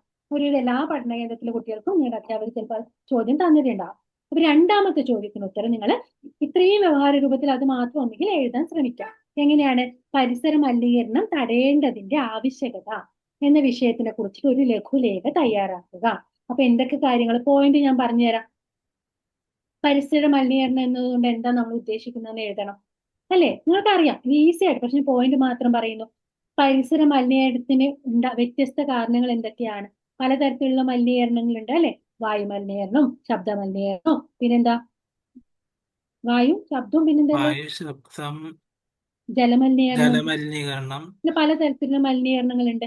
എന്തൊക്കെ കാരണങ്ങൾ കൊണ്ടാണ് നമ്മുടെ പരിസ്ഥിതി ഇങ്ങനെ മലിനപ്പെട്ടു പോകുന്നത് എന്ന് നിങ്ങൾ എഴുതണം. പിന്നെ നമ്മുടെ നമ്മൾ ഈ നാട് നന്നാക്കുമ്പോൾ ഏറ്റവും ബേസ് ആയിട്ട് നമ്മൾ നന്നാവണം അല്ലെ? അപ്പൊ വ്യക്തി ശുചിത്വവും കൂടെ അവിടെ പ്രധാനമായിട്ട് പറയണം. നമ്മുടെ വീട് നന്നാവണം, എങ്കിൽ മാത്രമേ നാട് നന്നാവുള്ളൂ. അപ്പൊ അങ്ങനെ മാത്രമേ ലോകം നന്നാക്കാൻ നമുക്ക് സാധിക്കുള്ളൂ. അപ്പോ നിങ്ങളുടെ സാമൂഹിക ശുചിത്വത്തിന്റെ പ്രാധാന്യം, നമ്മുടെ വ്യക്തി, ഇതെല്ലാം ഉപശീർഷകമായിട്ട് എഴുതേണ്ടതാണ്. ഓക്കെ, നമ്മൾ മെയിൻ ഹെഡിങ് കൊടുത്തു, പിന്നെ സബ് ഹെഡിങ്ങുകൾ ചേർക്കണം. അപ്പൊ എന്തൊക്കെ എഴുതും? വ്യക്തി ശുചിത്വത്തിന്റെ പ്രാധാന്യം എന്തൊക്കെയാണെന്ന് എഴുതാം. സാമൂഹിക ശുചിത്വത്തിന്റെ പ്രാധാന്യം എന്തൊക്കെയാണ്? പിന്നെ പരിസ്ഥിതി ഈ പരിസരം വൃത്തിയാക്കാൻ വേണ്ടിയിട്ട് നമ്മൾ ഈ പരിസരം വൃത്തിയായി സൂക്ഷിക്കാൻ വേണ്ടി നമ്മൾ ഓരോരുത്തർ എന്തൊക്കെ കാര്യങ്ങൾ ചെയ്യണം? ഇത്ര കാര്യങ്ങൾ എഴുതി. ഇതൊക്കെ നമുക്ക് സമൂഹത്തിൽ ഉണ്ടാക്കുന്ന, നമ്മൾ ഈ ഭൂമിക്ക് ഉണ്ടാക്കുന്ന പ്രശ്നങ്ങൾ എന്തൊക്കെയാണെന്ന് നിങ്ങൾ സൂചിപ്പിക്കണം. പോയിന്റ് മാത്രം പറഞ്ഞതിന്റെ അകത്തുള്ള കണ്ടന്റ് ഒക്കെ നിങ്ങളുടെ രക്ഷിതാക്കളുടെയും നിങ്ങളുടെ ടീച്ചറുടെ നിങ്ങൾക്ക് എഴുതാൻ പറ്റില്ലെങ്കിൽ ഈ ചോദ്യത്തിന് ഉത്തരം ടീച്ചർ ഒന്ന് ഹെൽപ്പ് ചെയ്യുമെന്ന് വെച്ച് നിങ്ങൾ ടീച്ചറുടെ അടുത്ത് ചോദിച്ചിട്ട് നിങ്ങൾ എഴുതി വെക്കണം കേട്ടോ. അപ്പോ പരിസര മലിനീകരണം സൃഷ്ടിക്കുന്ന പ്രശ്നങ്ങൾ എന്തൊക്കെ എഴുതണം? ആരോഗ്യപരമായിട്ട് ജീവിതം നമ്മൾ നയിക്കേണ്ട ആവശ്യകത എന്തൊക്കെയാണെന്ന് എഴുതണം. അതിന് നമ്മൾ ഇത്രയും പരിസരം നമ്മൾ തന്നെ മനുഷ്യന്മാർ തന്നെ ഉണ്ടാക്കിയെടുത്തു. ഇത്രയും മലിനീകരണം നമ്മുടെ കൈകൾ കൊണ്ട് തന്നെയാണ് ഉണ്ടായത്. ഇത് ഇനിയെങ്കിലും തടഞ്ഞില്ലെങ്കിൽ എന്തൊക്കെ പ്രശ്നങ്ങൾ വരും? പല കവികള്, പല എഴുത്തുകാര്, പല പാരിസ്ഥിതിക പ്രവർത്തകര് ഇതുമായിട്ട് ബന്ധപ്പെട്ട് ഒരുപാട് കാര്യങ്ങൾ പറഞ്ഞിട്ടുണ്ട്. അത് ഏതെങ്കിലും അറിയുമെങ്കിൽ സുഗതകുമാരിയെ പോലെ പിന്നെ പാരിസ്ഥിതിക പ്രവർത്തകര് ഒരുപാട് പേര് രംഗത്തിറങ്ങി കവിതകളിലൂടെയും കഥകളിലൂടെയും സാമൂഹിക പ്രവർത്തനങ്ങളിലൂടെയും ഒരുപാട് മുന്നോട്ട് ആശയങ്ങൾ കൊണ്ടുവന്നിട്ടുണ്ട്. അതെന്തൊക്കെയാണെന്ന് നിങ്ങൾക്ക് ഉദാഹരണ സഹിതം എഴുതാം. ഓക്കെ, ഓൾറെഡി അതുമായിട്ട് ബന്ധപ്പെട്ട റിപ്പോർട്ടുകൾ പലതും വന്നിട്ടുണ്ടാവും. ആ റിപ്പോർട്ടുകൾ ഇതൊക്കെ നിങ്ങൾ കണ്ടെത്തേണ്ട കാര്യങ്ങളാണ്. ഇതൊക്കെ നിങ്ങൾ കണ്ടെത്തിയിട്ട് നിങ്ങൾ അതൊക്കെ കുറിച്ചുകൊണ്ടായിരിക്കണം ഒരു ലഘുലേഖ എഴുതേണ്ടത്. ഓക്കെ, അപ്പൊ എഴുതുന്ന സമയത്ത് ഈ പോയിന്റുകൾ, ഇതാണ് നിങ്ങൾക്കുള്ള ഘടന. നിങ്ങൾക്ക് ചെറിയ ചെറിയ വാക്യങ്ങളൊക്കെ എഴുതാം, നല്ല ടൈറ്റിൽ കൊടുക്കണം.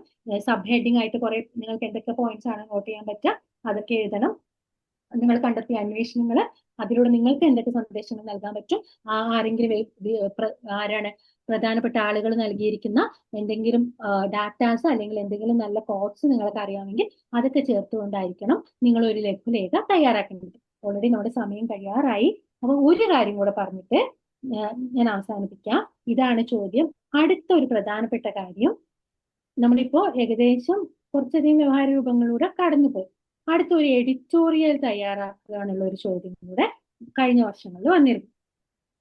എഡിറ്റോറിയൽ നിങ്ങൾ കണ്ടിട്ടുണ്ടോ? അതെ അതെ, പത്രങ്ങളിൽ വരുന്നതാണ്. പത്രങ്ങളിൽ വരുന്നതാണ് എഡിറ്റോറിയൽ. മുഖപ്രസംഗം. മുഖപ്രസംഗം എല്ലാ പത്രത്തിലും ഒരേ മുഖപ്രസംഗം ആയിരിക്കും ഉണ്ടാവുക? അല്ല, അത് പത്രത്തിന്റെ വ്യവഹാരിക അവരുടെ സ്വന്തം ആയിട്ടുള്ള ഒരു വ്യൂ ആ ഒരു പോയിന്റ്. ടീം, അതിന്റെ എഡിറ്റോറിയൽ ബോർഡ് തീരുമാനിക്കുന്ന വിഷയം സാമൂഹിക പ്രസക്തമായിട്ടുള്ള വിഷയമായിട്ട് ബന്ധപ്പെട്ടിട്ടായിരിക്കും എഡിറ്റോറിയൽ. ഇന്നത്തെ എഡിറ്റോറിയൽ ആരെങ്കിലും വായിച്ചിട്ടുണ്ടായിരുന്നു? മലയാള മനോരമയിലെയോ മാതൃഭൂമി, നിങ്ങൾ പത്രത്തിൽ ഇന്ന് എഡിറ്റോറിയൽ ആരെങ്കിലും കണ്ടിരുന്നു? ഇന്ന് മനോരമയുടെ എഡിറ്റോറിയൽ എന്തായിരുന്നു? എല്ലാ ദിവസവും ഒരേ എഡിറ്റോറിയൽ ആയിരിക്കില്ല, എല്ലാ പത്രത്തിലും ഒരേ എഡിറ്റോറിയൽ ആയിരിക്കില്ല അല്ലെ? അപ്പോൾ ഇന്നത്തെ പത്രത്തിൽ ആരെങ്കിലും എഡിറ്റോറിയൽ കണ്ടിട്ടുണ്ടായിരുന്നു? എല്ലാവരും എഡിറ്റോറിയൽ വായിക്കുന്ന ആൾക്കാരാണോ എല്ലാവരും? പത്രത്തിൽ എവിടെയാണ് ഈ എഡിറ്റോറിയൽ ഉണ്ടാവുക? ഏകദേശം ഒരു സെന്റർ ഒക്കെ ആകുമ്പോഴത്തേക്കും ഫുള്ള് ഒരു നടുക്കാണോ? നടുക്ക്, അത് തന്നെ നടുക്കായിട്ട്. സൈഡിലാണോ പത്രത്തിന്റെ? പത്രത്തിന്റെ ഏകദേശം ലെഫ്റ്റ് പേജില് ഇപ്പൊ ഒരു നാലാമത്തെ പേജില് നാലാമത്തെ അഞ്ചാമത്തെ അതിന്റെ പേജിലായിരിക്കും. സൈഡിൽ ഒരു സൈഡില് കോളത്തിലായിരിക്കും എഡിറ്റോറിയൽ ഉണ്ടാവുക അല്ലെ? ഒരു കോളത്തിലായിരിക്കും. എഡിറ്റോറിയൽ. അപ്പൊ നിങ്ങൾക്ക് എഡിറ്റോറിയൽ എഴുതാനുള്ള ചോദ്യവും വരാൻ സാധ്യതയുണ്ട്. ഒരു വ്യവഹാര രൂപത്തിൽ ഇമ്പോർട്ടന്റ് ആയിട്ടുള്ള വ്യവഹാര രൂപമാണ് എഡിറ്റോറിയൽ. അപ്പൊ ഒരു എഡിറ്റോറിയൽ ഇത്രയും നമ്മൾ ആദ്യം ഡയറി മുതൽ എഡിറ്റോറിയലിലേക്ക് എത്തുന്ന സമയത്ത് നിങ്ങൾ വ്യവഹാര രൂപത്തിന്റെ ഒരു ഇത് നോക്ക്, കുറച്ച് കൂടി വന്നു അല്ലെ? സീരിയസ് ആയിട്ടുള്ള അപ്രോച്ച് എത്തി. പണ്ട് കഥ എഴുതുന്ന പോലെ കവിത എഴുതുന്നതിനേക്കാള് നമ്മളൊരു എഡിറ്റോറിയലിലേക്ക് എത്തുന്ന സമയത്ത് ഏറ്റവും പ്രധാനമായിട്ടുള്ള ഒരു വ്യവഹാര രൂപമാണ് എഡിറ്റോറിയൽ. അപ്പൊ എഡിറ്റോറിയൽ കൂടി എഴുതുന്നത് ഇതായിരുന്നു കഴിഞ്ഞ വർഷത്തെ ചോദ്യം. അമ്മയും മകനും തുഞ്ചനും എന്ന കവിതയിലെ ആശയവും സമകാലികാവസ്ഥയും വിശകലനം ചെയ്ത് മലയാളം മറക്കുന്ന മലയാളി എന്ന വിഷയത്തിൽ എഡിറ്റോറിയൽ തയ്യാറാക്കുക. ഇതാണ് നിങ്ങൾക്ക് കിട്ടിയ വിഷയം. ഒത്തിരി അധികം എഴുതാൻ സാധ്യതയില്ല. നിങ്ങൾക്ക് ഒരുപാട് അറിയാവുന്ന നിങ്ങൾക്ക് അറിയുന്ന ഒരു ചോദ്യത്തിന് ഈസി ആയിട്ടുള്ളൊരു എഡിറ്റോറിയൽ ആണ്. വലിയ കടുകട്ടി കാണുന്നല്ല. മലയാളം മറക്കുന്ന മലയാളി. ഏത് പാഠം നിങ്ങൾ വിശകലനം ചെയ്യണമെന്ന് പറഞ്ഞിട്ടുണ്ട്? അമ്മയും മകനും തുഞ്ചനും എന്ന കവിതയിലെ ആശയം നിങ്ങൾക്ക് ഓൾറെഡി അറിയാം. ആരാ അമ്മയും മകനും തുഞ്ചനും എഴുതിയത്? ആരുടെ കവിതയാ? വയലോപ്പള്ളി ശ്രീധരമേനോൻ. അല്ല, അല്ല, വയലോപ്പള്ളിയുടെ ഏതായിരുന്നു? ഓർമ്മ വരുന്നുണ്ട്. ആർക്കെങ്കിലും ഓർമ്മയുണ്ടോ? ആരുടെ?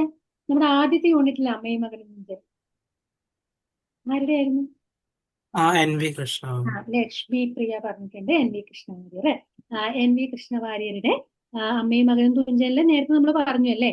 3 കാലഘട്ടത്തിന് സൂചിപ്പിക്കേണ്ട അമ്മയും മകനും പിന്നെ പേരക്കുട്ടികളുണ്ട്. 3 കാലം ഉണ്ട്. അവിടെ അവരനുഭവിക്കുന്ന കാര്യങ്ങളും അവർ കടന്നു വന്ന സിറ്റുവേഷനും ഒക്കെ നിങ്ങൾ വളരെ വ്യക്തമായിട്ട് NV കൃഷ്ണവാര്യർ 3 കാലഘട്ടത്തിന് വളരെ തുഞ്ചന്റെ കാലഘട്ടമായാലും അമ്മ കണ്ടിരിക്കുന്നു തുഞ്ചനെ എന്നാണ് അതിലൊരു വരി അല്ലെ?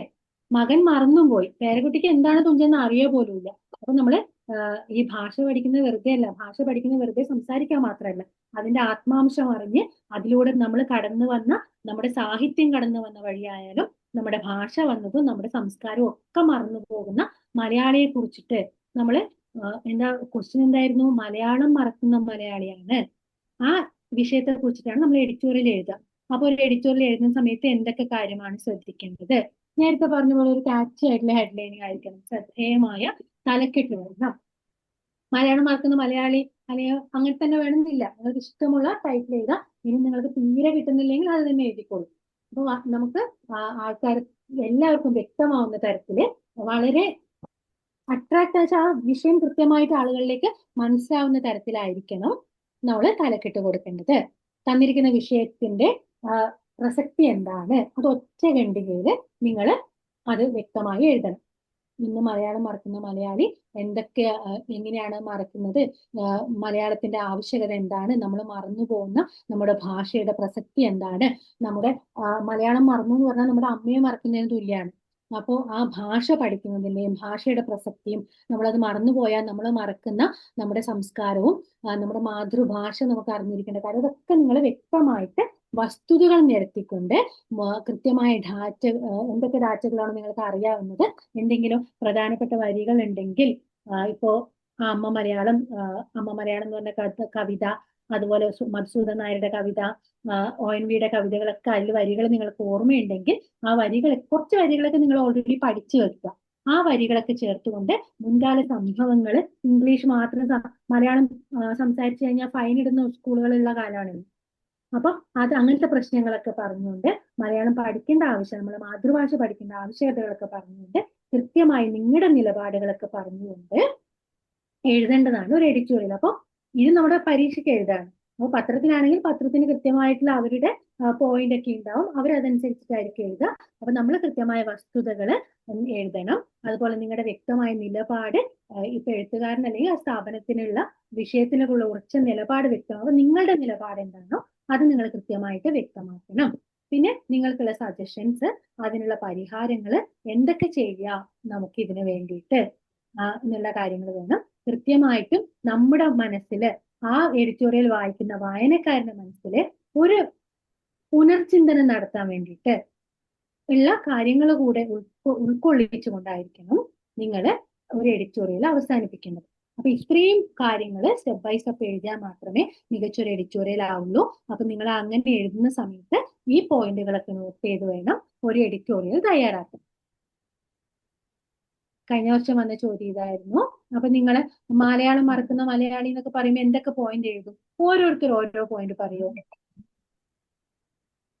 ആരെങ്കിലും ഓരോരുത്തർ ഓരോ പോയിന്റ്സ് പറഞ്ഞിട്ട് മാതൃഭാഷ മറക്കുമ്പോ നമ്മൾ സ്വന്തം അമ്മയെ മറക്കുന്ന പോലെ തന്നെയാണ് സ്വന്തം.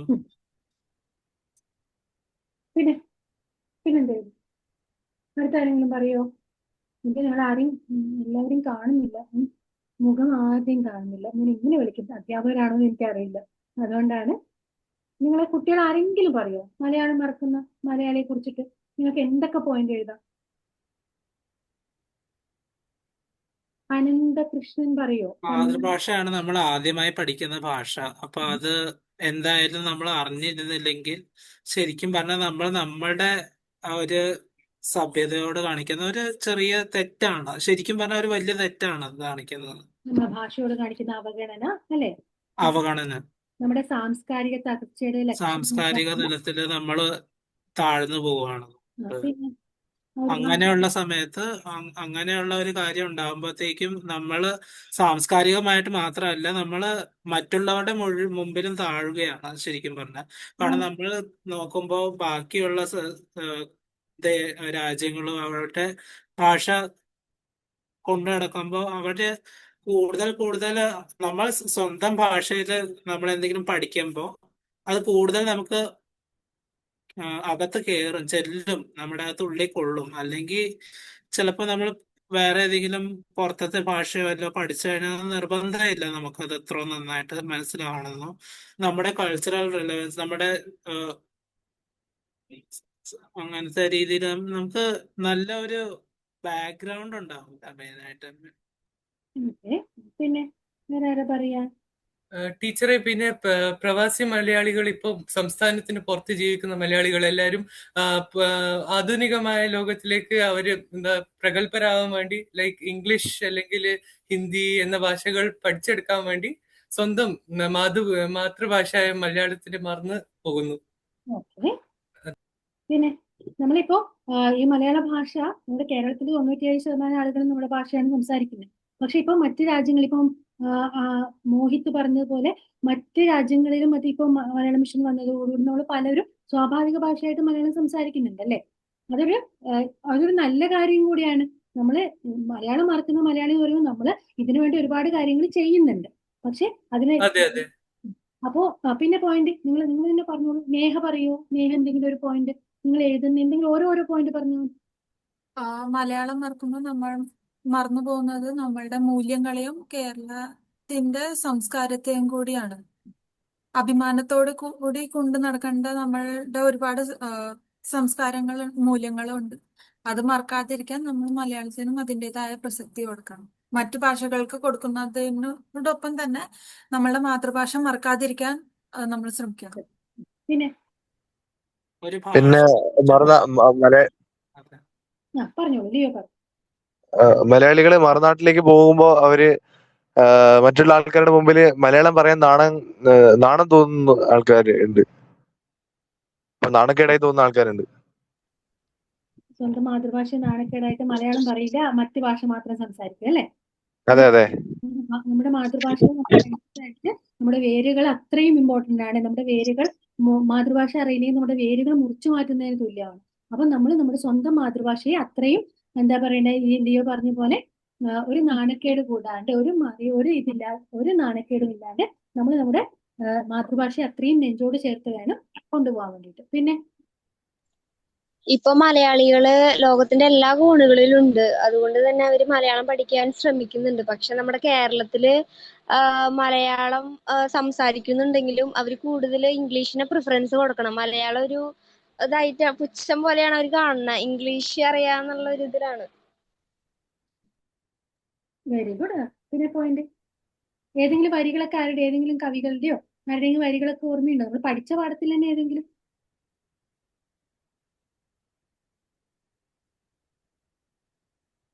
മധുസൂദൻ സാറിന്റെ കവിത, വാക്കോ, കുരിപ്പുഴ സാറിന്റെ എന്റെ മലയാളമോ, OMV-യുടെയോ നമ്മുടെ MP-യുടെ പ്രതിജ്ഞ, അങ്ങനത്തെ കുറേ കാര്യങ്ങൾ നിങ്ങൾക്ക് ടീച്ചർമാർ പറഞ്ഞു തന്നിട്ടുണ്ടാവും. ഇതൊക്കെ ഒന്ന് ഓർത്ത് വെച്ചുകൊണ്ട് ആ വരികളൊക്കെ കുറച്ച് ഞാൻ ഗ്രൂപ്പിൽ ഇട്ട് തരാം. ആ വരികളൊക്കെ ചേർത്ത് വെച്ചുകൊണ്ട് നിങ്ങൾ ഇത് തന്നെ വരണം എന്നില്ല കേട്ടോ. ഇത് ഓൾറെഡി കഴിഞ്ഞ വർഷം വന്ന ക്വസ്റ്റ്യൻ ആണ്. ഇതുപോലെ ബന്ധപ്പെട്ടിട്ട് ഏതെങ്കിലും ചോദ്യം വന്നിട്ട് നിങ്ങൾ എഡിറ്റോറിയൽ എഴുതാനും കൂടെ റെഡി ആയിരിക്കണം. അപ്പൊ നമ്മൾ ഇന്ന് ഇത്രയും പറഞ്ഞ വ്യവഹാര രൂപങ്ങളൊക്കെ നിങ്ങൾക്ക് ഓർമ്മയുണ്ടോ? നമ്മൾ ഇന്ന് പറഞ്ഞ വ്യവഹാര രൂപങ്ങള് ഡയറി പറഞ്ഞു, കത്ത് പറഞ്ഞു, കുറിപ്പ് പറഞ്ഞു. കുറിപ്പിൽ നമ്മൾ പലതരത്തിലുള്ള കുറിപ്പുണ്ട്. ആ കുറിപ്പിൽ നമ്മൾ പറഞ്ഞത് ഏതൊക്കെ കുറിപ്പുകൾ പറഞ്ഞു? ആസ്വാദന കുറിപ്പ്, വിശകലന കുറിപ്പ് പറഞ്ഞു, അനുഭവ കുറിപ്പ് എഴുതാം, ഓർമ്മ കുറിപ്പ് എഴുതാൻ ചോദിക്കാം. പുറന്താൾ കുറിപ്പ് ഇതുവരെ ചോദിച്ചിട്ടില്ല മക്കളെ. അപ്പൊ നിങ്ങൾ ഓർത്ത് വെക്കുക. സന്ദേശക്കുറിപ്പ് അതൊക്കെ ഉണ്ട്. അപ്പൊ കുറിപ്പുകൾ എന്താണെന്ന് പറഞ്ഞു, കുറിപ്പ് എഴുതേണ്ട ഫോർമാറ്റ് പറഞ്ഞു. പിന്നെ അതുപോലെ നമ്മള് തുള്ളൽ പ്രസ്ഥാനത്തിന്റെ കുറിപ്പാണ് നമ്മൾ കഴിഞ്ഞ വർഷങ്ങളിൽ വന്നത്. നമ്മൾ ആട്ടക്കഥാ പ്രസ്ഥാനോ അല്ലെങ്കിൽ തെയ്യമോ അങ്ങനെ ഏതെങ്കിലും, അല്ലെങ്കിൽ നിങ്ങൾക്ക് ഇങ്ങനെ ചോദിക്കാം, നമ്മുടെ അനുഷ്ഠാന കലകളെ കുറിച്ചിട്ട് ഒരു കുറിപ്പ് എഴുതുക. അങ്ങനെ എന്തെങ്കിലും ജനറൽ ആയിട്ട് എന്ത് ചോദ്യം വന്നാലും ഏതെങ്കിലും പാഠവുമായിട്ട് കണക്ട് ചെയ്തിട്ടുള്ള ചോദ്യം വന്നാൽ നിങ്ങൾ എഴുതാൻ തയ്യാറാണ്. അപ്പോൾ ആഘോഷങ്ങളെ കുറിച്ചിട്ട്, കേരളത്തിലെ ആഘോഷങ്ങളെ കുറിച്ച് ഒരു കുറിപ്പ് എഴുതുക. അങ്ങനെ ചോദിച്ചു കഴിഞ്ഞാൽ എഴുതാൻ റെഡി ആവണം.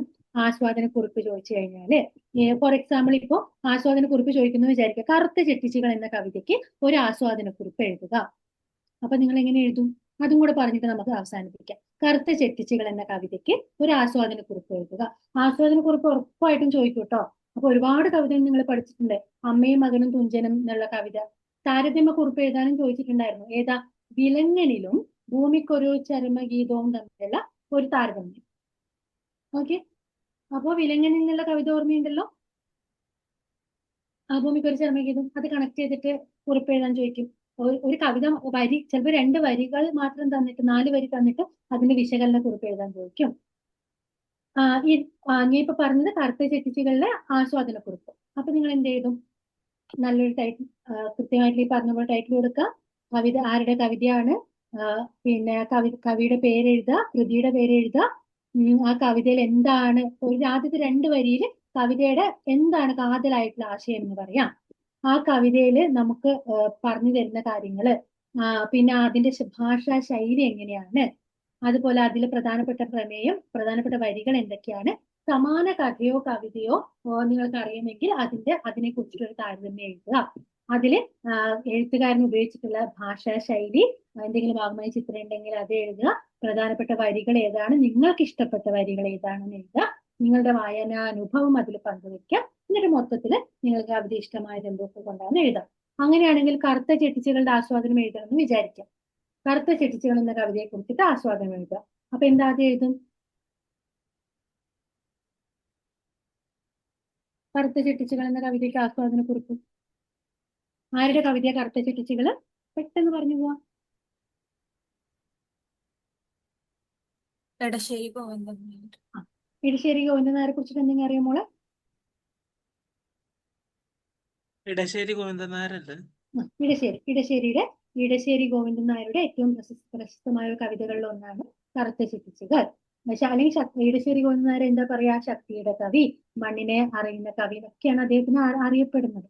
അപ്പോ ഇടശ്ശേരി ഗോവിന്ദൻ നായർ, ശക്തിയുടെ കവി എന്നറിയപ്പെടുന്ന ഇടശ്ശേരി ഗോവിന്ദൻ നായരുടെ ഏറ്റവും പ്രധാനപ്പെട്ട കവിതയിൽ ഒന്നാണ് കറുത്ത ചെട്ടിച്ചകൾ. കറുത്ത ചെട്ടിച്ചകളുടെ ആശയം എന്താണ്? ആർക്കെങ്കിലും പെട്ടെന്ന് 2 സെന്റൻസിൽ പറയാൻ പറ്റുമോ? ആരെ കുറിച്ചിട്ട് അതിൽ പറയുന്നേ? സിമ്പിളാ, ടൈറ്റിൽ തന്നെയുണ്ട്. ആരെ കുറിച്ചൊക്കെ പറയുന്നേ? മാർജിനലൈസ്ഡ് ആയിട്ടുള്ള എന്റെ അർത്ഥം ചെറിയ തമിഴ്നാട്ടിലത്തെ തമിഴ്നാട്ടിലെ കാർത്തിക് പറയും. തമിഴ്നാട്ടിലെ അത് തന്നെ തമിഴ്നാട്ടിലെ ആ, ഒരു ആർക്കും ഓർമ്മയില്ല കവിത? കിട്ടുന്നില്ല അത്. തമിഴ്നാട്ടിൽ നിന്ന് വന്ന കൂലിപ്പണിക്കൊക്കെ വരുന്ന അത് തന്നെ സ്ത്രീകളെയാണ് കറുത്ത കൂലിപ്പണിക്കാരും ചെട്ടിച്ചികൾ അവര് എന്ന് പറയുന്നത്. ഈ വാണിഭത്തിന് വരുന്ന സ്ത്രീകളല്ലേ? വാണിഭ്യത്തിന് നടക്കുന്ന ആൾക്കാരത് തന്നെ. വാണിഭത്തിന് അദ്ദേഹത്തിന് ആ കാലഘട്ടത്ത് പിന്നെ വാണിഭത്തിന് വരുന്ന എന്തൊക്കെ കൊണ്ട് ചാന്തും മട്ടിപ്പശയും സിന്ദൂരവും സാധനങ്ങളൊക്കെ എടുത്തിട്ട് കിഴക്കൻ മല കടന്നു വരുന്ന കറുത്ത ചെട്ടിച്ചുകളെ കുറിച്ചിട്ടും, അതുപോലെ കിഴക്കൻ മല കടന്നിട്ട് അതിന്റെ കൂടെ എന്തിനായിട്ട് കണക്ട് ചെയ്യുന്നുണ്ട് കവി? നമ്മുടെ കാർമേഘങ്ങളുമായിട്ട് കണക്ട് ചെയ്യുന്നുണ്ട്. കാർമേഘങ്ങളായിട്ട്. അപ്പൊ നിങ്ങൾ അതൊക്കെ കൃത്യമായിട്ട് മനസ്സിലാക്കി വെക്കണേ. ആ തുലാവർഷത്തിൽ വരുന്ന മഴയുണ്ട്, കാർമേഘങ്ങൾ കൊണ്ടുവരുന്ന ആ മഴ കാത്തു നിൽക്കുന്ന ഒരു കേരളക്കരയെ കൂടി ഉണ്ട് അതില്. അപ്പൊ അതും കറുത്ത ചെട്ടിച്ചുകളുണ്ട്. ഈ കറുത്ത ചെട്ടിച്ചുകള് കുറിച്ചിട്ട് കവി പറയുന്നു, അവരെങ്ങനെ വരുന്നു, അവരെ കുറിച്ചിട്ടുള്ള ഒരു വർണ്ണനയുണ്ട്. അതുപോലെ പ്രകൃതി വർണ്ണന അവിടെ പറയുന്നുണ്ട്. പിന്നെ അദ്ദേഹം അതിൽ ഉപയോഗിക്കുന്ന ഒരുപാട് പദങ്ങളുണ്ട്. തമിഴ് പദം അദ്ദേഹം അതിൽ ഉപയോഗിക്കുന്നുണ്ട്. അതിലൊരു വാക്കുണ്ടല്ലോ, പേശ്. തമിഴ് പേശുന്ന തന്നെയാണ് കവി അവിടെ പ്രയോഗിച്ചിട്ടുള്ളത്. അപ്പൊ എന്തുകൊണ്ട് അത്രയും കവി ആ ഭാഷയ്ക്ക് പോലും ഭംഗി കൊടുത്തിട്ടുണ്ട്. അതുപോലെ കവി അതിനുശേഷം നമ്മള് ഇത്രയും സംസ്കാരമുള്ള നമ്മള് വരുന്ന കറുത്ത ചെട്ടിച്ചികളെ എന്ത് പറഞ്ഞിട്ടാണ് അവഹേളിക്കുന്നത്? എന്ത് പറഞ്ഞിട്ട്? കൊങ്ങരെന്നും സംസ്കാരമില്ലാത്തവർ. കൊങ്ങർന്നും സംസ്കാരമറ്റവർ എന്ന് പറഞ്ഞിട്ട് അവരെ കളിയാക്കുന്നുണ്ട്. അപ്പോ ആ വരിയുണ്ട്, ഇത്തറവാടിത്ത ഘോഷണത്തെ പോലെ മറ്റൊന്നുമില്ല ഊഴിയിൽ എന്ന് പറയുന്ന ഒരു വരിയുണ്ട് അതില്. അപ്പൊ ആ വരി നിങ്ങൾക്ക് എഴുതി ചേർക്കാം. അതിലെ പ്രധാനപ്പെട്ട വരികൾ ഏതൊക്കെയാണെന്ന് നോക്കിയിട്ട് ആ വരികൾ എഴുതി എന്തുകൊണ്ട് കവി അത് അവിടെ പറഞ്ഞു, നിങ്ങൾക്ക് ഏറ്റവും ഇഷ്ടപ്പെട്ട വരി ഏതാണ്? കിഴക്കൻ മല കടന്ന് ഈ തീരഭൂവിലെത്തുന്ന കറുത്ത ചെട്ടിച്ചുകള്. അങ്ങനെ ഈ മഴ വന്നു കഴിഞ്ഞിട്ട് അവിടെ നമുക്ക് കൃത്യമായ മഴ കിട്ടുന്ന സമയത്ത് തുലാവർഷ മഴ കിട്ടുന്നു. അതുപോലെ മുണ്ടകപ്പാടങ്ങള് കൃത്യമായിട്ട് മുണ്ടകപ്പാടത്ത് പിന്നെ മഴയിൽ കിട്ടിക്കഴിയുമ്പോൾ അതിന് കിട്ടുന്നത് നമ്മുടെ പത്തായം നിറയുന്നു. പത്തായം നിറഞ്ഞു കഴിഞ്ഞാൽ നമുക്ക് ആഘോഷങ്ങളൊക്കെ വരുന്ന തിരുവാതിരയ്ക്കും വിഷുവിനൊക്കെ നമുക്ക് എന്താ സന്തോഷം കിട്ടുക, നമുക്ക് വളരെ നന്നായി ആഘോഷിക്കാൻ പറ്റും. അപ്പൊ ഈ ആഘോഷങ്ങൾക്കൊക്കെ നമുക്ക് ഏറ്റവും കൂടുതൽ താങ്ങും തണലായി വരുന്ന കറുത്ത ചെട്ടിച്ചുകളെ കുറിച്ചിട്ടും അവരെ എന്നും കവി ഓർക്കുന്നതിനെ കുറിച്ചിട്ടും അങ്ങനെയൊക്കെ ഡീറ്റെയിൽ ആയിട്ടാണ് കവിത പറയുന്നത്. അപ്പൊ ഇതൊക്കെ നിങ്ങൾ ഓർക്കുക. അത് ഈ കവിത മാത്രമല്ല, നിങ്ങൾക്കുള്ള ഏത് കവിതയായാലും, അത് ഓണമുറ്റത്തായാലും ഭൂമിക്കൊരു ചരമഗീതായാലും വിലങ്ങനിലായാലും കറുത്ത ചെട്ടിച്ചയായാലും അമ്മയും മകനും തുഞ്ചനായാലും ദുരവസ്ഥയായാലും കുമാരനാശന്റെ ദുരവസ്ഥയുണ്ട്, ഇത് ഏതായാലും നിങ്ങൾ അതിന് ആസ്വാദനം എഴുതാൻ വേണ്ടിയിട്ട് റെഡിയായിരിക്കണം. അപ്പൊ എല്ലാ കവിതയുടെയും കവി ആരാണെന്ന് നിങ്ങൾ ഓർത്തു വെക്കണം. ആ കവിയെ കുറിച്ച് കുറച്ച് കാര്യങ്ങളും എല്ലാ കവിതയിലും പ്രധാനപ്പെട്ട കുറച്ച് വരികളൊക്കെ ഓർത്തിട്ട് വേണം നിങ്ങൾ കവിതയ്ക്ക് ഒരു ആസ്വാദനം തയ്യാറാക്കാൻ. ഓക്കെ. അപ്പൊ നമ്മള് ഡയറി, കത്ത്, കുറിപ്പ്, വിവരണം, തത്സമയ വിവരണം, ആസ്വാദനം, ലഘുലേഖ, എഡിറ്റോറിയൽ, 8 സിനിമാ നിരൂപണം. 8 വ്യവഹാര രൂപങ്ങള് നമ്മൾ ഇന്ന് പറഞ്ഞു കഴിഞ്ഞു. ഇതിൽ ഏതെങ്കിലും സംശയം ഉണ്ടോ? ഈ വ്യവഹാര രൂപങ്ങളൊക്കെ വന്നു കഴിഞ്ഞാൽ നിങ്ങൾ ഏതോ മെയിൻ ആയിട്ട് വ്യവഹാര രൂപത്തിന്റെ ഘടന കുറച്ച് കാര്യങ്ങളാണ് നമ്മൾ പറഞ്ഞത്. ഇനി വരുന്ന ക്ലാസ്സുകളിൽ മറ്റേ അധ്യാപകർ നിങ്ങൾക്ക് മറ്റ് പത്രവാർത്തയായാലും ഉപന്യാസമായാലും പ്രഭാഷണവും നോട്ടീസൊക്കെ അടുത്ത അധ്യാപകർ നിങ്ങൾക്ക് പറഞ്ഞു തരും കേട്ടോ. കഴിഞ്ഞ വർഷം വന്ന ചോദ്യങ്ങൾ അധ്യാപകർ വിശദീകരിച്ച് തരും. ഇത്ര ചോദ്യങ്ങളും റിപ്പീറ്റ് ആയിട്ട് വിവരണം, കുറിപ്പ്, ആസ്വാദനം റിപ്പീറ്റ് ആയിട്ട് വന്ന ചോദ്യങ്ങളാണ്. അപ്പൊ നിങ്ങൾ നന്നായിട്ട് അത് നോക്കിയിട്ട് പോവാം. ഞാൻ പറഞ്ഞ കാര്യങ്ങളൊക്കെ നിങ്ങൾക്ക് മനസ്സിലായോ? നിങ്ങൾക്ക് എന്തെങ്കിലും സംശയം ഉണ്ടെങ്കിൽ നിങ്ങൾക്ക് ചോദിക്കാം. ഓൾറെഡി 9:43 ആയി, സമയം കഴിഞ്ഞു. നിങ്ങൾക്ക് എന്തെങ്കിലും സംശയം ഉണ്ടെങ്കിലും ക്ലാസ് മനസ്സിലായിട്ടുണ്ടെങ്കിലും എന്ത് വേണമെങ്കിലും നിങ്ങൾക്ക് ചോദിക്കാം. ടീച്ചർ, ലഘുലേഖനം എന്ന് പറയുന്ന അതില് ലേഖനങ്ങളില് ശരിക്കും അത് പോയിന്റ് നോട്ട് ടേക്കിംഗ് പോലെ അല്ലേ? ലഘുലേഖ തയ്യാറാക്കുവാനാണ് പറയുന്നത്. അപ്പൊ നിങ്ങള് പക്ഷെ നിങ്ങൾ പോയിന്റ് ഇങ്ങനെ നമ്മൾ എക്സാമിന് പോയിന്റ് എഴുതുന്ന പോലെ പോയിന്റ് എഴുതരുത്. ഈ സബ് ഹെഡിങ് ഒക്കെ ആയിട്ട് തന്നെ നിങ്ങൾ എഴുതിയാൽ മതി. അപ്പൊ ടീച്ചർ അതില് ശരിക്കും പറഞ്ഞാല് കൂടുതലും ഫാക്ട്സ് ആയിട്ട് തന്നെയല്ലേ ഫാക്ട്സ് കൂടുതൽ? ആണ് എഴുതേണ്ടത്. നിങ്ങൾക്ക് മാക്സിമം അതിലെ ഇൻഫർമേഷൻ നിങ്ങൾ മുൻപ് കിട്ടിയ കാര്യങ്ങൾ ഇപ്പൊ 1990 ഇപ്പൊ വയനാട് ദുരന്തം വന്നെങ്കിൽ പണ്ട് 1993 ഇങ്ങനെ ഒരു ദുരന്തം വന്നിരുന്നു, അവിടെ അപ്പൊ ഈ സമയത്ത് ഇങ്ങനെ നടന്നു, അങ്ങനെ കണക്ട് ചെയ്തിട്ട് ഡാറ്റാസ് മാക്സിമം റിയലിസ്റ്റിക് നടന്ന കാര്യങ്ങളും കണക്ട് ചെയ്തിട്ടാണ് നിങ്ങൾ എഴുതേണ്ടത്. ലഘുലേഖ എഴുതുമ്പോൾ അതാണ് ശ്രദ്ധിക്കുന്നത് കേട്ടോ. ടീച്ചർ ഒരു ഡൗട്ട്, ഈ മറ്റേ ഡയറി കുറിപ്പ് ഒന്ന് ഷോർട്ട് ആയിട്ട് ഒന്ന് പറയാൻ പറ്റുമോ? ഡയറിയോ? ഡയറി ആ നമുക്ക് കഴിഞ്ഞ വർഷം നിങ്ങൾ കഴിഞ്ഞ ചോദ്യം വന്നത് കുഞ്ഞികൃഷ്ണൻ നിങ്ങളാണെന്ന് സങ്കല്പിച്ചുകൊണ്ട് ഡയറി എഴുതാനായിരുന്നു ചോദ്യം വന്നത്. ആ ആ ആ കുഞ്ഞികൃഷ്ണൻ ഏതാ? MTയുടെ ആദ്യത്തെ പിറന്നാളിന്റെ ഓർമ്മയുടെ ഡയറി ആയിരുന്നു. അപ്പൊ അന്നേ ആ ദിവസം നിങ്ങൾ അനുഭവിച്ച സങ്കടം നോർമൽ നിങ്ങളുടെ ഡയറി എഴുതുമ്പോൾ എങ്ങനെയാണ്? ഞാൻ ഘടന തന്നിട്ടുണ്ടായിരുന്നു, ഇന്ന് എനിക്ക് വളരെ സന്തോഷമുള്ള ദിവസമായിരുന്നു, ഇന്ന് ഞാൻ നോർമൽ നമ്മൾ ഡയറി എഴുതുമ്പോൾ എന്താ, ഞാൻ ഇന്ന് രാവിലെ എഴുന്നേറ്റു, സാധാരണ ഡയറി അല്ലേ? ആ കാവ്യാത്മകമായിട്ടൊക്കെ ഡയറി എഴുതും. പക്ഷെ നമ്മൾ പാഠഭാഗമായി ബന്ധപ്പെടുമ്പോൾ അന്ന് കുഞ്ഞികൃഷ്ണൻ അനുഭവിച്ച വേദന, അന്ന് കുഞ്ഞികൃഷ്ണൻ എന്തായിരിക്കും എഴുതുക? ഇന്ന് എനിക്ക് വളരെ സങ്കടം നിറഞ്ഞൊരു ദിവസമായിരുന്നു, ഇന്ന് എനിക്ക് എന്റെ അമ്മയെ ഒരുപാട് വിഷമിപ്പിക്കേണ്ടി വന്നു. ആൽവിൻ അന്ന് കുഞ്ഞികൃഷ്ണനാണ്. അപ്പൊ ഞാൻ ഇന്നിങ്ങനെയൊക്കെ അനുഭവിച്ചു. അപ്പൊ പിന്നെ ഡയറി എഴുതുന്ന ഫോർമാറ്റ് എങ്ങനെയായിരുന്നു?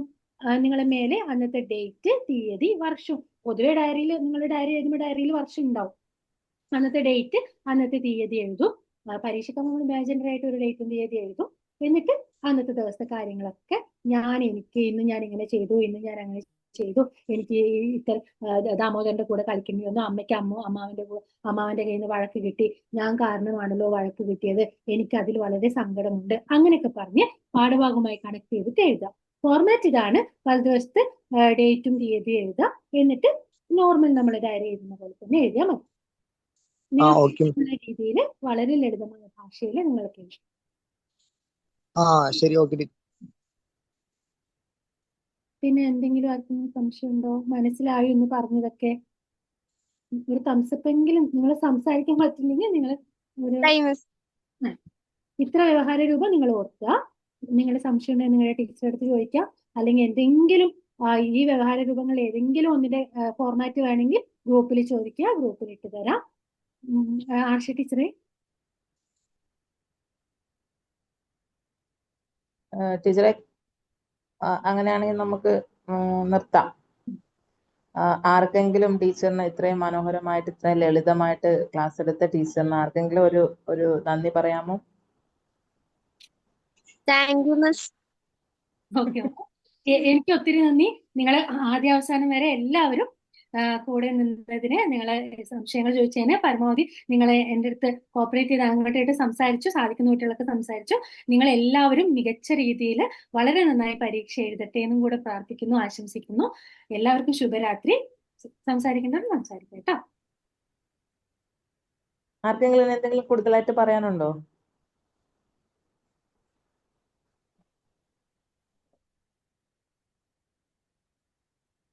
എന്തെങ്കിലും ചോദിക്കാനോ പറയാനോ എന്തെങ്കിലും ഉണ്ടോ? ഇല്ല ടീച്ചറെ. ടീച്ചറെ, നമ്മള് ഇപ്പൊ ഈ ഓരോ ചോദ്യങ്ങളുടെ ഫോർമാറ്റ് കണ്ട് അതിനൊരു എന്താണ് എക്സാമ്പിൾസ് ആയിട്ട് അതൊന്ന് അയച്ചു തരാൻ പറ്റുമോ ഗ്രൂപ്പില്? ക്വസ്റ്റ്യൻസ് ആണോ മോനെ അയച്ചു തരേണ്ടത്? അല്ല, ഈ ഫോർമാറ്റ് അങ്ങനെ തന്നെയാ? എന്തായിരുന്നു അല്ല, എക്സാമ്പിൾ മാത്രം അയച്ചാൽ മതി. നമുക്ക് ഏത് രീതിയിലാണ് എഴുതേണ്ടത് എന്നുള്ള കുറച്ചുകൂടി നന്നായിട്ട്. ഇപ്പൊ നമ്മള് പോയിന്റ്സ് ആയിട്ട് ഓർത്തിട്ട് നമ്മള് എഴുതുമ്പോ അങ്ങനെ വേണമെന്നില്ലല്ലോ. മീൻസ് ഒരു ചോദ്യത്തിന് ഉത്തരം തന്നെ എഴുതി അയക്കാനാ? അതേ എക്സാമ്പിൾ മാത്രം, അതേ ഫോർമാറ്റിലുള്ള അതേ സൂട്ടബിൾ ആയിട്ടുള്ള ഒരു എക്സാമ്പിൾ ഉണ്ടാവുമല്ലോ. സാധിക്കുന്നത് ഞാൻ ആർഷ ടീച്ചർക്ക് ഷെയർ ചെയ്തിട്ട് ഞാൻ അയക്കാം കേട്ടോ മോനെ. കുഞ്ഞികൃഷ്ണന്റെ ഡയറി പോയിട്ടൊന്ന് എഴുതിയിട്ട് അയക്കണം. ടീച്ചറെ ഈ സ്ലൈഡ് നമുക്ക് ഷെയർ ചെയ്യാം. ടീച്ചറെ ഇത് ഞാൻ കുട്ടികൾക്ക് ബാക്കി ഘടനയും കൂടെ ചേർത്തിട്ട് ടീച്ചർക്ക് ഞാൻ അയക്കാം. ശരി ടീച്ചറെ.